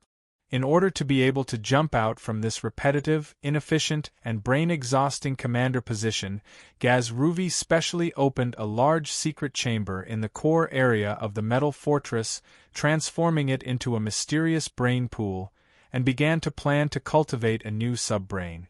When this sub-brain developed to a certain extent, it would be able to replace its current heavy and trivial daily tasks, allowing Gaz Ruvi to return to his favorite identity as a scientist, inventor, and engineer. So when Grimm returned to the metal fortress with 2 of his men, an unexpected visitor, and the engineering team that transported the wind dragons, everything in the fortress was in good order and running smoothly. It seemed to be the first time she had seen such a strange metal civilization. The female assassin carefully examined the metal magics that were made of steel and made clanking noises when they walked. She could not sense any signs of life or flesh in their bodies. Moreover, it was precisely this group of iron lumps that had a clear sense of behavior like humans. They were either carrying a large pile of round and heavy logs, or carrying metal cages in groups of 2 or 3 that were filled with all kinds of beasts that were howling in pain, or following the lead of a certain gnome technician. They were walking in an orderly line, although the metal paths leading to the various areas of the metal fortress were wide. It still seemed a little cramped when placed on these giant metal magics. Even so, they came and went, shuttling back and forth, but they also knew to avoid and wait, and there were no unnecessary collisions or conflicts. Such an orderly scene naturally made the dragon devourer feel extremely surprised and respectful. Civilization. Although most of the things she saw here were a group of iron lumps without any consciousness, she completely felt the presence of a foreign civilization. Only civilization could allow every member of the society to show order and discipline. Only civilization could allow a group of people to get rid of the primitive state of ignorance, and become a special existence that was admired by other races. Most races that had their own civilization were scattered and small, and they relied on the gathering of groups to ignite the flames of civilization. However, the civilization before her seemed to be condensed and unified. The light of the entire race's wisdom and the light of civilization were gathered on a powerful individual, and it was used to unify and deploy the power of the entire race. Although such a civilization was rare, it was not unique. However, the female assassin could not help but feel a little surprised that the low-level members of this civilization were all metal machines, and she could not help but feel a little eager to meet the ruler of this civilization. "Master, why did you bring back a non-faction member? Do you need me to make any special preparations?" As Grimm led the female assassin around the metal fortress and slowly walked towards the central hall, Gaz Lurvi's consciousness secretly contacted him. "No need. This is a dragon devourer, and it is very likely that she will become our future ally. I am confident that she will not betray us to those dragons, because those dragons may be more willing to destroy her first." Grimm replied confidently. "Dragon devourer." Obviously, there was no relevant data or information in Gaz Ruvi's memory, so Grimm could only send over the information that he had sorted out. Gaz Lurvi only paused for a few seconds to digest the information and could not help but suggest to Grimm, "In Lance, this dragon devourer does indeed have the qualifications, strength, and motive to become our ally. However, Master, you have to be careful. If we expose our relationship with this dragon devourer before we have a stable footing here, it could easily attract huge trouble." "Yes, I know. So, send another batch of battle magic machines to Twin Peak Mountain and clean it up for me. Capture or kill all living beings. Do not let anyone who knows about this escape." Yes, I will give the order now. The two communicated quickly and covertly, and the entire process only took 7 or 8 seconds. When Grimm brought the female assassin to the central hall and sat down, a team of 50 battle machines had already rushed out of the metal fortress under the leadership of the goblin commander, heading straight for Twin Peak Mountain. As soon as they sat down, Grimm could not help but ask, "May I know, my name is Alina, a rank 2 dragon devourer from the disaster world. My family members were all devoured by those damned Lords of Calamity, and only I managed to escape. I ended up in Lance. So, if you want to get those giant dragons, you can count me in. I'll be a good helper for you." The black-clothed female assassin was a straightforward character. Before Grimm could ask for more details, she had already told him everything about her. Although the woman in black's words could not be verified, Grimm chose to believe her for no reason. Moreover, Grimm had unexpectedly captured some content that greatly interested him from the other party's narration. The disaster world. Lords of Calamity. In the entire multiverse, there were only a handful of large planes that could compare to the Magus world. The disaster world was one such plane that was even more powerful than the Magus world. It was said that the disaster world was far more evil, chaotic, and powerful than the Magus world. There were many monsters and magical creatures there, and the laws of time and space were different from most other planes. Ordinary creatures could barely survive there, and could only barely survive in the cracks between the powerful and terrifying magical creatures and monsters. There were basically no countries or cities there, only powerful monsters. These monsters called themselves the Lords of Calamity, and they were all extremely powerful and evil fellows. Even the weakest Lord of Calamity among them was at least grade 6 in strength. Most of the resources in the disaster world were devoured by them, so the entire world was barren of resources, and the laws of the world were chaotic and strange. They slept in the plain all year round, waking up once every 1,000 years to invade other planes in search of food. And their food was the plain origin that all planes relied on to survive. So, once they set their sights on a plane, the unlucky plane would have no other choice but to be destroyed.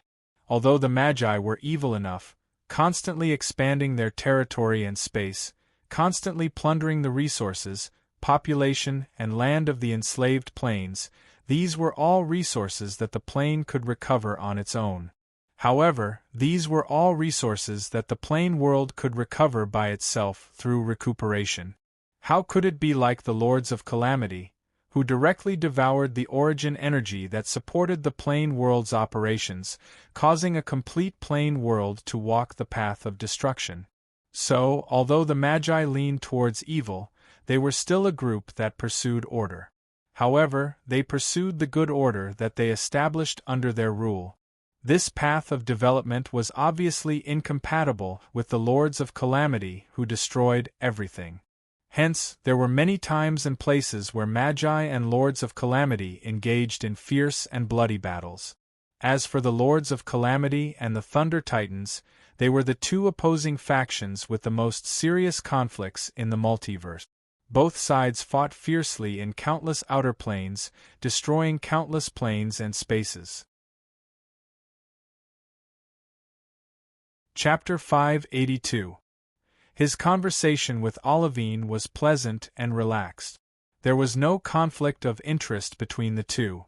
They had come to Lance to fish in troubled waters and obtain as much as they could from the dragons. In the past, the planar wars were mainly about dominating the plane. The winner would take it all and the loser would die. But this Lance plane was different. If the dragon lords of various sizes gathered together, they would be able to crush the small force Grimm had established 100 times over. So if the hard way didn't work, he could only use the soft approach. With the Stoneclaw Mountains as the center, he would first build a stable logistics base and then project his power. First, I'll start with the grade 2 little fellows. One by one, I'll take care of these homebody dragons who only care about the snow in front of their own house and not the frost on other people's roofs. However, the strength of the dragon race varied greatly. Even if Grimm's forces could gather 3 Tier 2 experts, it would still be difficult for them to harvest a dragon safely. So he left Olivine, the nemesis of the dragons, to be of great help at the critical moment. However, she was too sharp as a dragon slayer. Once the news was leaked, Grimm would be easily implicated by her. So when and how to use Olivine became a test of Grimm's wisdom in battle. As for the distribution of the spoils of war, Ollie didn't care about anything else, but she wanted a complete dragon. Even though Grimm promised her hundreds of thousands of magic crystals, he couldn't force her to change her mind. This gave him a headache. Every time he conquered a dragon's nest, he would gain a mountain of wealth. But if he really counted with his fingers, he would find that the dragon's wealth wasn't as exaggerated as the legends made it out to be. With Grimm's strength, he could at most fight the young dragons that had just reached adulthood. These fellows were either busy sleeping and growing at home, or eating, drinking, and enjoying the comfortable life of a feudal lord. As for wealth, the native tribes in their territories all lived primitive lives. They offered a lot of black jerky of unknown origin, but there were very few shiny gold coins and magic gems. What could he rob from a bunch of paupers like this? If he didn't rob them, he could only cross plains and go to other small plains to make some money. But this was too risky. Once their escape route was cut off, they would no longer be robbing others, but running to someone else's territory to deliver the dragon plate materials. Even when the Tier 3 Thunder Dragon arms had carefully chosen a weak gnome plain, it had nearly flipped the tables. For Tier 2 dragons like them, they would be in even greater danger if they went out. Of course, it wasn't like they didn't have a way. Humans had their own social groups, and the dragon race also had their own small circles. If a certain big shot of the dragon race had his sights set on a resource-rich realm, he would sometimes call for some underlings in his circle to boost his reputation. At this time, those little dragons who usually lacked connections and courage would come whistling over, willing to be ordered around by the other party. Just like that, the Tier 4 giant dragon took the lead to deal with the powerhouses of the plains, while the Tier 2 and Tier 3 little dragons went around killing and pillaging. As long as he handed over half of the loot he plundered to the Tier 4 great dragon, the remaining half would be enough to keep the infant dragons entertained for quite some time. As for why they didn't just occupy each other's plains with such strength and eat all of them? Just as Grimm asked this question, it was rebutted by Ollie in disdain. Dragons loved gold coins, gems, and all shiny and valuable treasures. However, they didn't like to manage and build things. If they came across something they liked, they could just rob it. Why would they work so hard to help those stupid natives slowly develop and operate? If he had the time, he might as well hug his wealth and lie on top of a mountain of gold coins and sleep. That way, their strength would continue to grow in their sweet dreams. When they woke up and the other party had grown a new batch, they would go and rob it again. Even Grimm couldn't help but shake his head when he thought about it. To be honest, the dragon's rough and lazy way of raising them was the most suitable for them. Other people and other races couldn't imitate it even if they wanted to. Of course, Grimm wouldn't hold back after defeating the wind dragon Chax this time. He also cleaned out the dragon's nest. While he was chatting with Alina, Gazlervi's list of items was sent over. There were 1,076,633 gold coins, 428 magic gems, 129,000 magic crystals, 350,000 magic stones, 37 magic swords, 142 enchanted armors, 11 magic staffs and wands from another world, 115 magic cores, 54 beginner magic scrolls, rank 1, 14 intermediate magic scrolls, rank 2, 2 advanced magic scrolls, rank 3, 21 various magic books, and 1 foreign knowledge crystal. Gazlervi roughly estimated that if he could get rid of such a large amount of treasures, he could bring Grimm and the Crimson family 650,000 magic crystals. Moreover, there were some treasures that even Grimm couldn't help but be tempted by. Most of the 14 intermediate magic scrolls were common spells, such as Bursting Fireball, Waterfall Tornado, Vampiric Touch, and so on. They weren't very helpful to Grimm. However, there were some scrolls that could help Grimm as well. Dimensional Anchor, an intermediate magic scroll from an unknown magic plane. When cast on a spellcaster, it could prevent them from casting any teleportation or teleportation spells within 25 fingers. Of course, it could also be used to disrupt some spells that had already been cast. Mirror Image, an intermediate magic scroll that could set up 3 to 5 mirror images of the spellcaster in a 30-meter radius to confuse the enemy. This spell was classified as a water spell, and a fire wizard like Grimm wouldn't be able to cast it.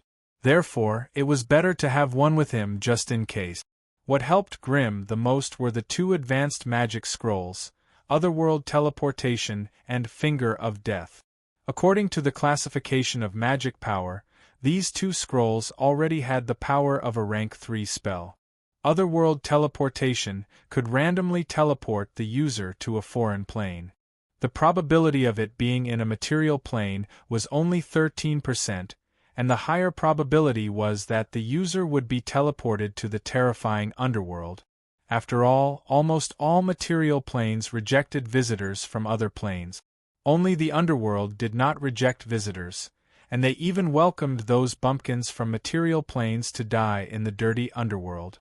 Finger of Death, on the other hand, could be classified as a necromancy spell. It could directly shatter the target's soul.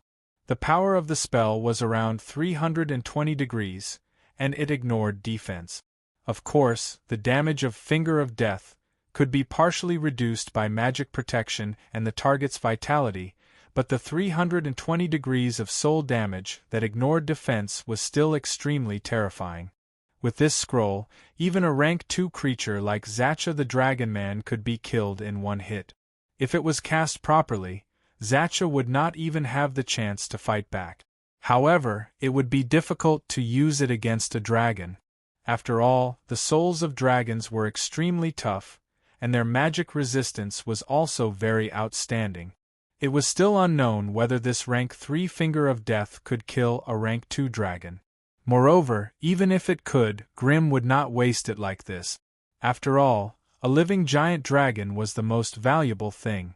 For example, if Zacha the rank 2 Wind Dragon was brought back to the sorcerer world, it could be sold for at least 800,000 magic crystals, maybe even more. As for the number of deaths, it was estimated to be around 300,000. Apart from the scroll, Grimm also found many magic beast cores in the Wind Dragon's treasure trove. There were as many as 5 rank 2 cores. Unfortunately, there were no dragon cores. In fact, this situation was normal. As long as it was not a particularly abnormal creature, no dragon would collect the remains of its own kind. They would even actively attack other races that had weapons or equipment made from dragon materials. If Grimm counted the rank 2 cores he had collected in the past few decades, he now had a total of 21 rank 2 cores in his possession. If he followed his old habits, he would have long ago forged these magic beast cores into suitable elemental puppets. However, after reaching rank 2, he had been running around everywhere and did not have the time to study and improve his elemental puppet crafting skills. In the past, the rank 1 elemental puppets were of little help to him. For example, during the battle against the Wind Dragon, Grimm did not use any elemental puppets at all. Even if he did manage to do so, it would not be of much use in a battle against a rank 2 creature. Unless he could release a double-digit number of Tier 1 elite mana puppets in one go, he would rather spend the time chanting a Tier 2 spell. It would be more cost-effective. Hence, at this stage, custom-made rank 2 magic puppets was the right way to go. This would undoubtedly cost him a lot of time and energy. Most of the magic books he found in the Wind Dragon's treasure trove were notes and travel experiences of otherworldly spellcasters. Although he could not get a complete understanding of the other party's spell system, it allowed Grimm to broaden his knowledge and experience. In particular, one of the books, Gulliver's Travels, described several strange worlds that even Grimm had never heard of. From the details of the other party's words, Grimm was certain that the other party was a powerful spellcaster at or above rank 4. This was because at the end of the book there was a section about traveling in the void. In the sorcerer world, only those so-called great sorcerers would dare to travel alone in the void beyond the domain. Tier 4 sorcerers could barely do it, but if they encountered astral beasts or astral races, their chances of dying were over 70%. Chapter 583. The Sewing Puppet. The sewing puppet was a palm-sized cloth doll. The left half was male, and the right half was female. Its body was covered with sewing marks and threads. It was black, and there were traces of blood everywhere. There was only one eye painted with blood on its head. Once the sewing puppet was successfully refined, it would always be surrounded by 3 prisoner soul guards. This was also its only means of attack. The 3 prisoner soul guards were incorporeal and could not be touched by physical attack. Every time they passed through the target's body, they could take away a part of the target's soul and seal it in the sewing puppet's body. When the soul fragments reached a certain number, the sewing puppet could activate the spirit possession spell and occupy the target's body for a short time. The success rate of the spirit possession spell was related to the gap between the sewing puppet and the target's spiritual power. The stronger the target's spiritual power, the lower the success rate. If the target's spiritual power was twice that of the sewing puppet, the spirit possession spell would be ineffective.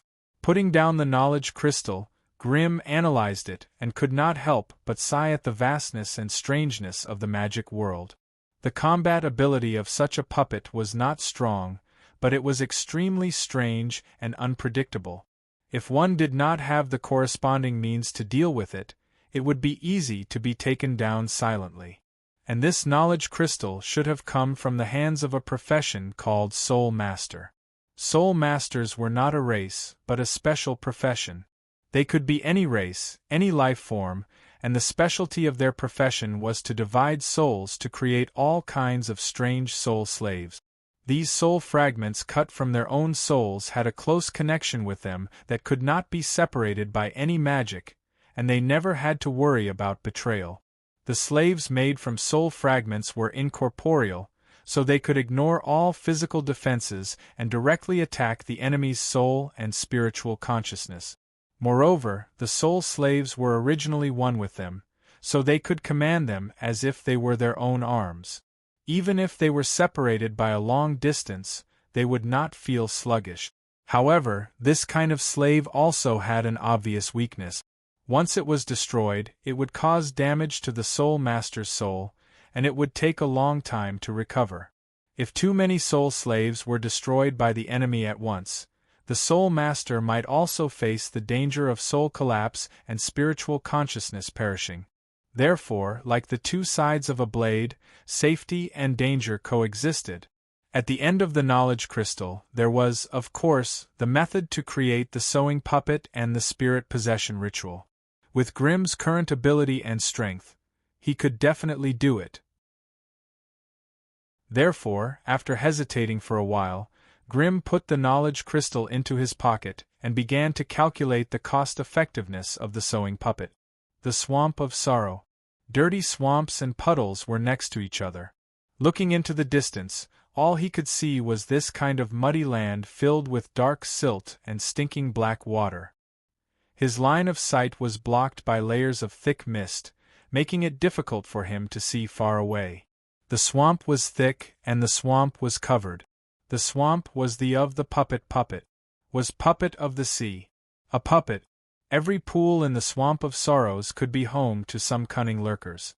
They lurked quietly in the dirty, muddy water, waiting for their prey to come to them. The bottom of these swamps were connected by narrow, dirty waterways.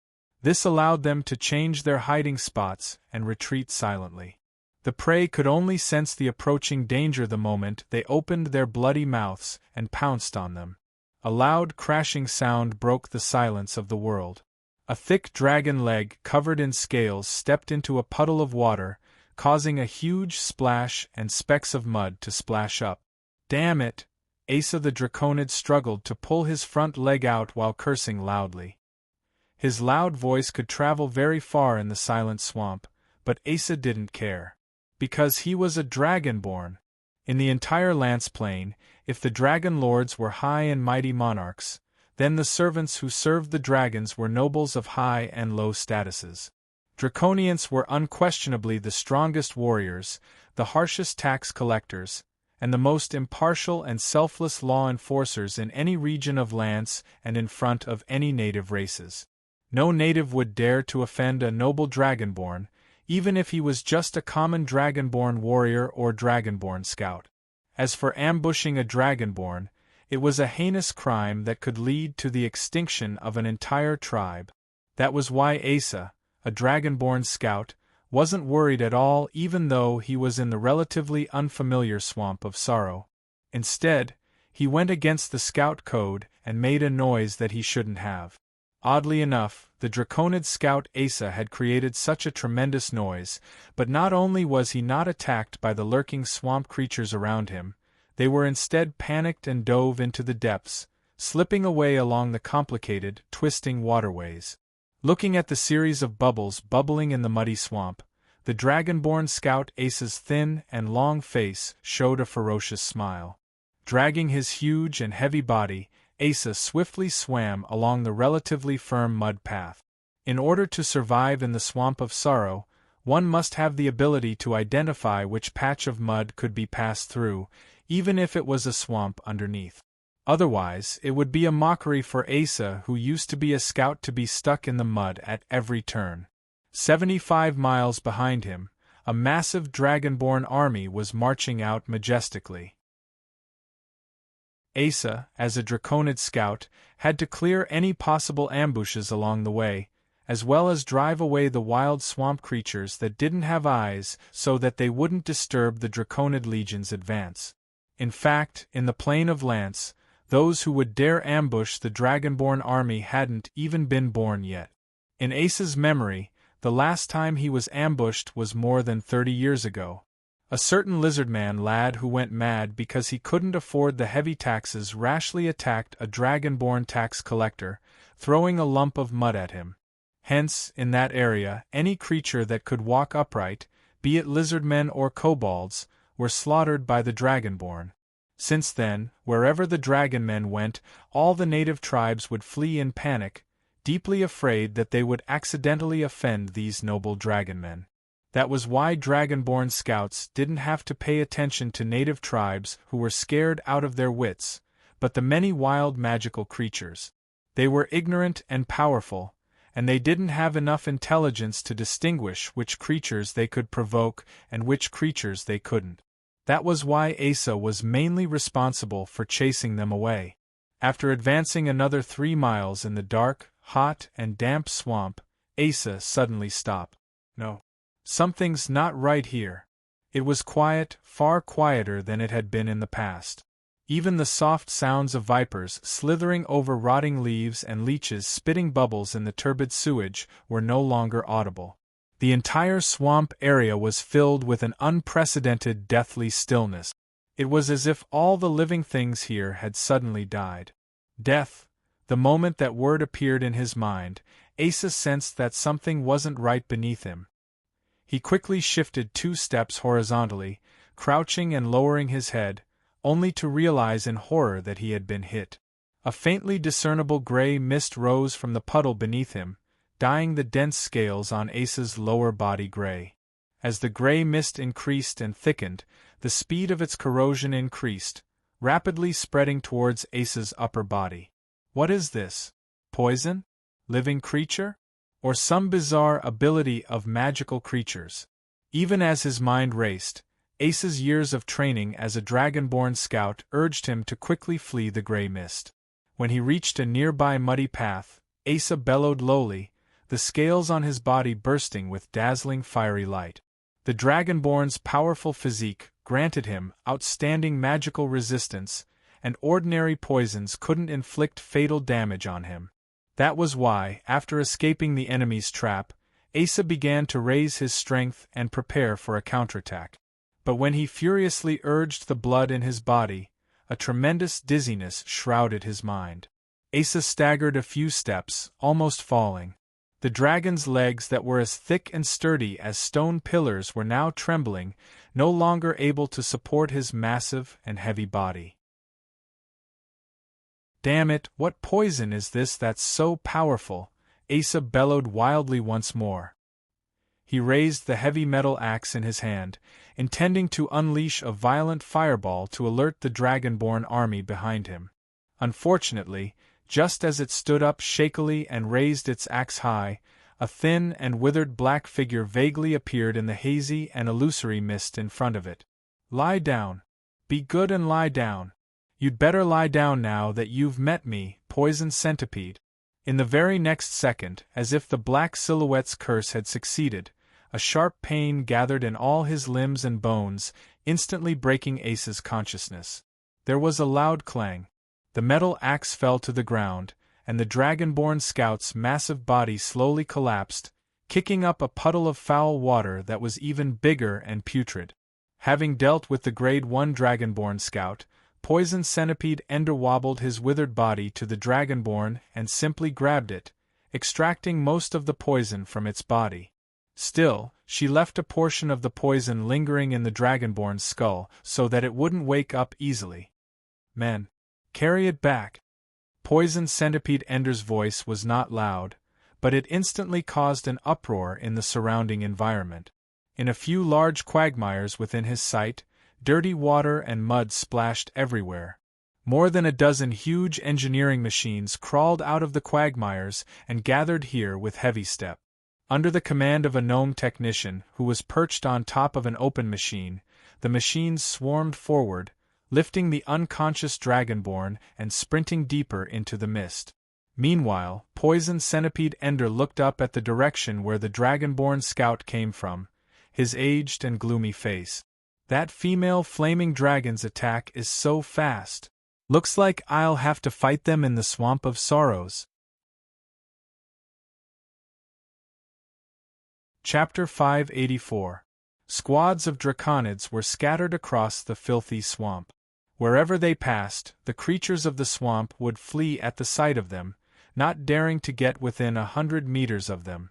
A colossal swamp crocodile was a little slow in its escape and entered the draconid party's alert range.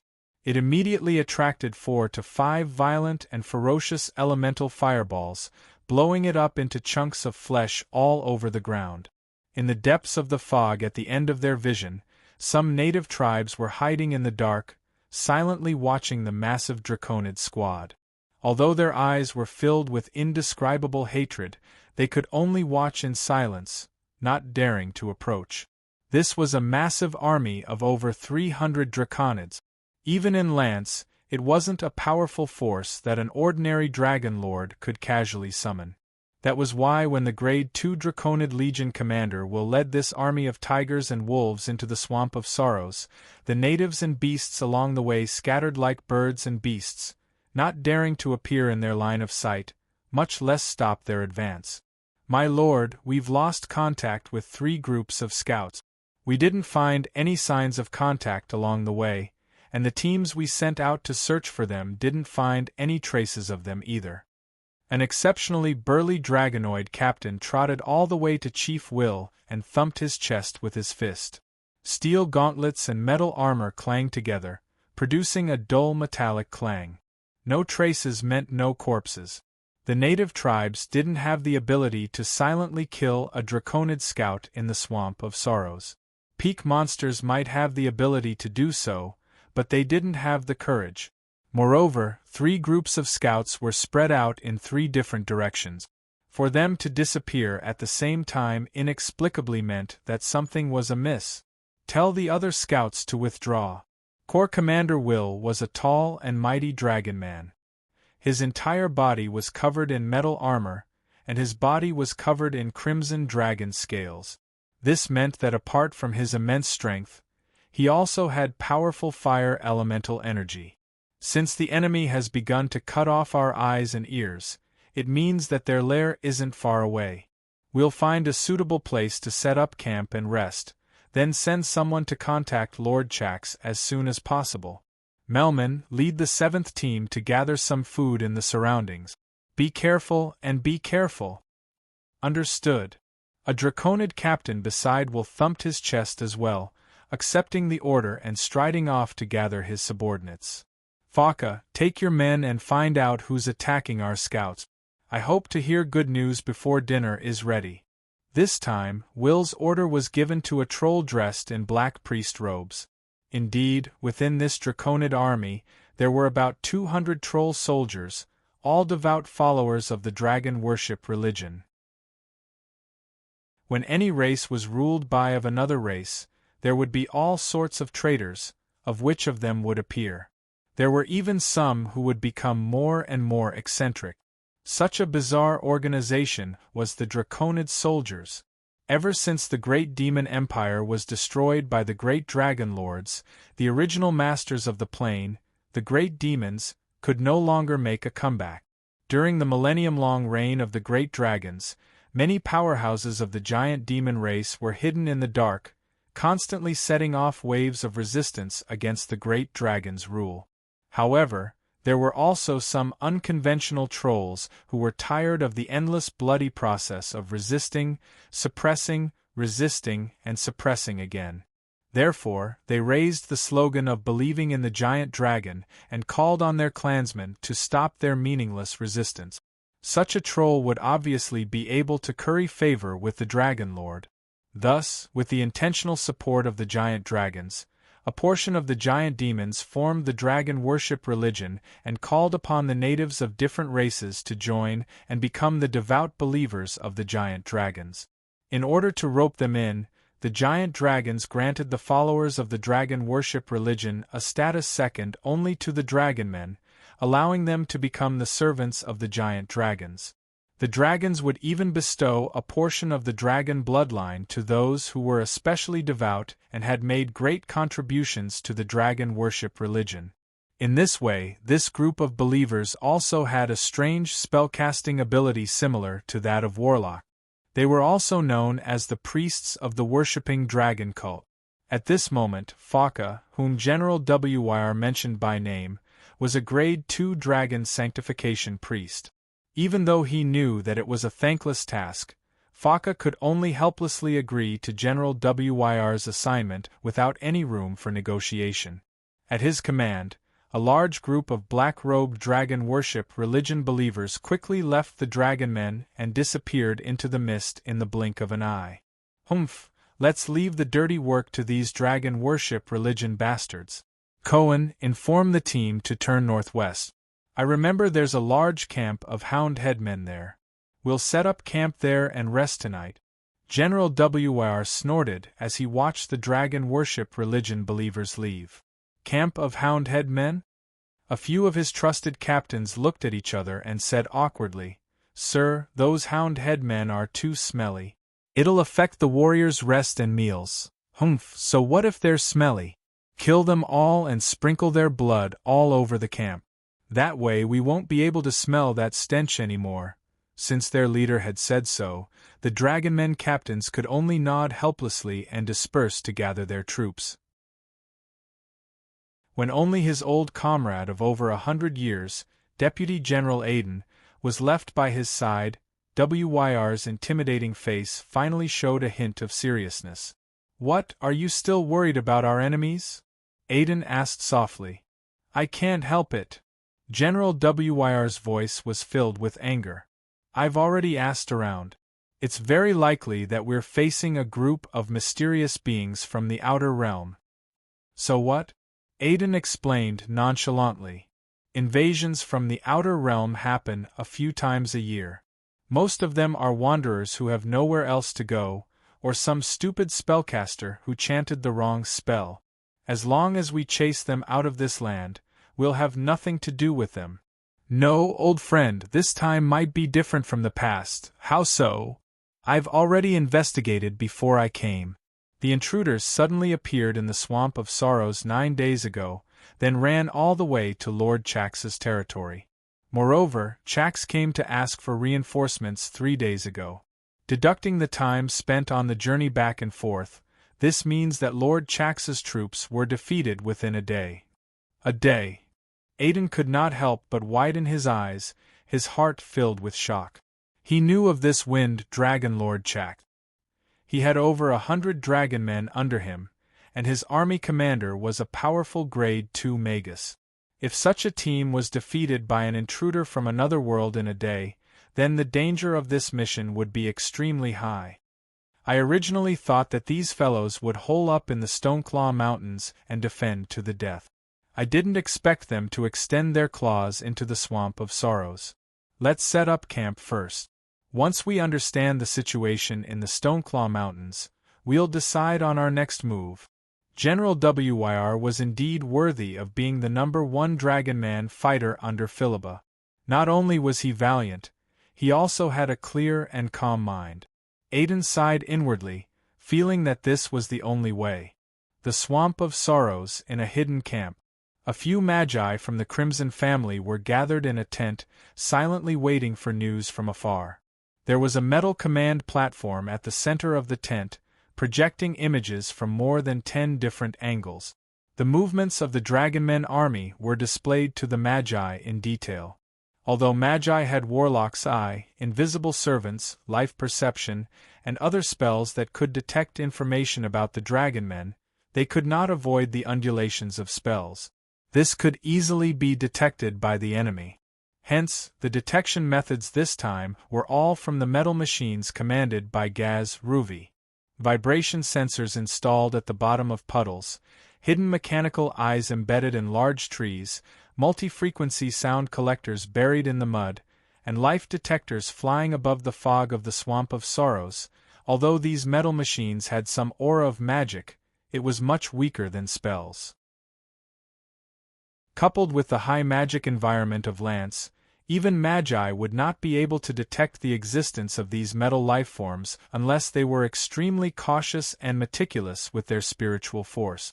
Hence, no matter how cautious and careful the Dragonmen were, they would not be able to detect these strange creatures hidden in their surroundings. This way, the two sides of the battle were separated by a one-way mirror.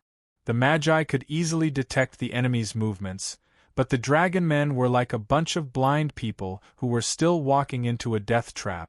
I didn't expect these Dragonmen to bring a group of dragon worship followers. How about it, who's going to lure them away?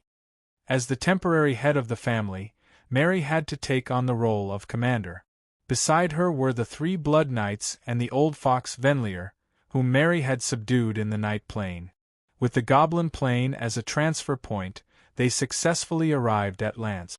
With the war at hand, Grimm stayed in the metal fortress and tried to modify new metal puppets. Hence, only Mary and Zachary came to the battlefield. Although the outsider dragon eater Olina came with them, she did not make a sound. Under Grimm's suggestion, she found a thick black robe and wrapped herself in it. She had no choice. Her appearance and life aura were too unique. If she did not cover herself, the Dragonmen would easily recognize her. You're tuning in to the Phoenix Knights YouTube channel. Don't forget to subscribe and join us on this journey to catch the most captivating stories.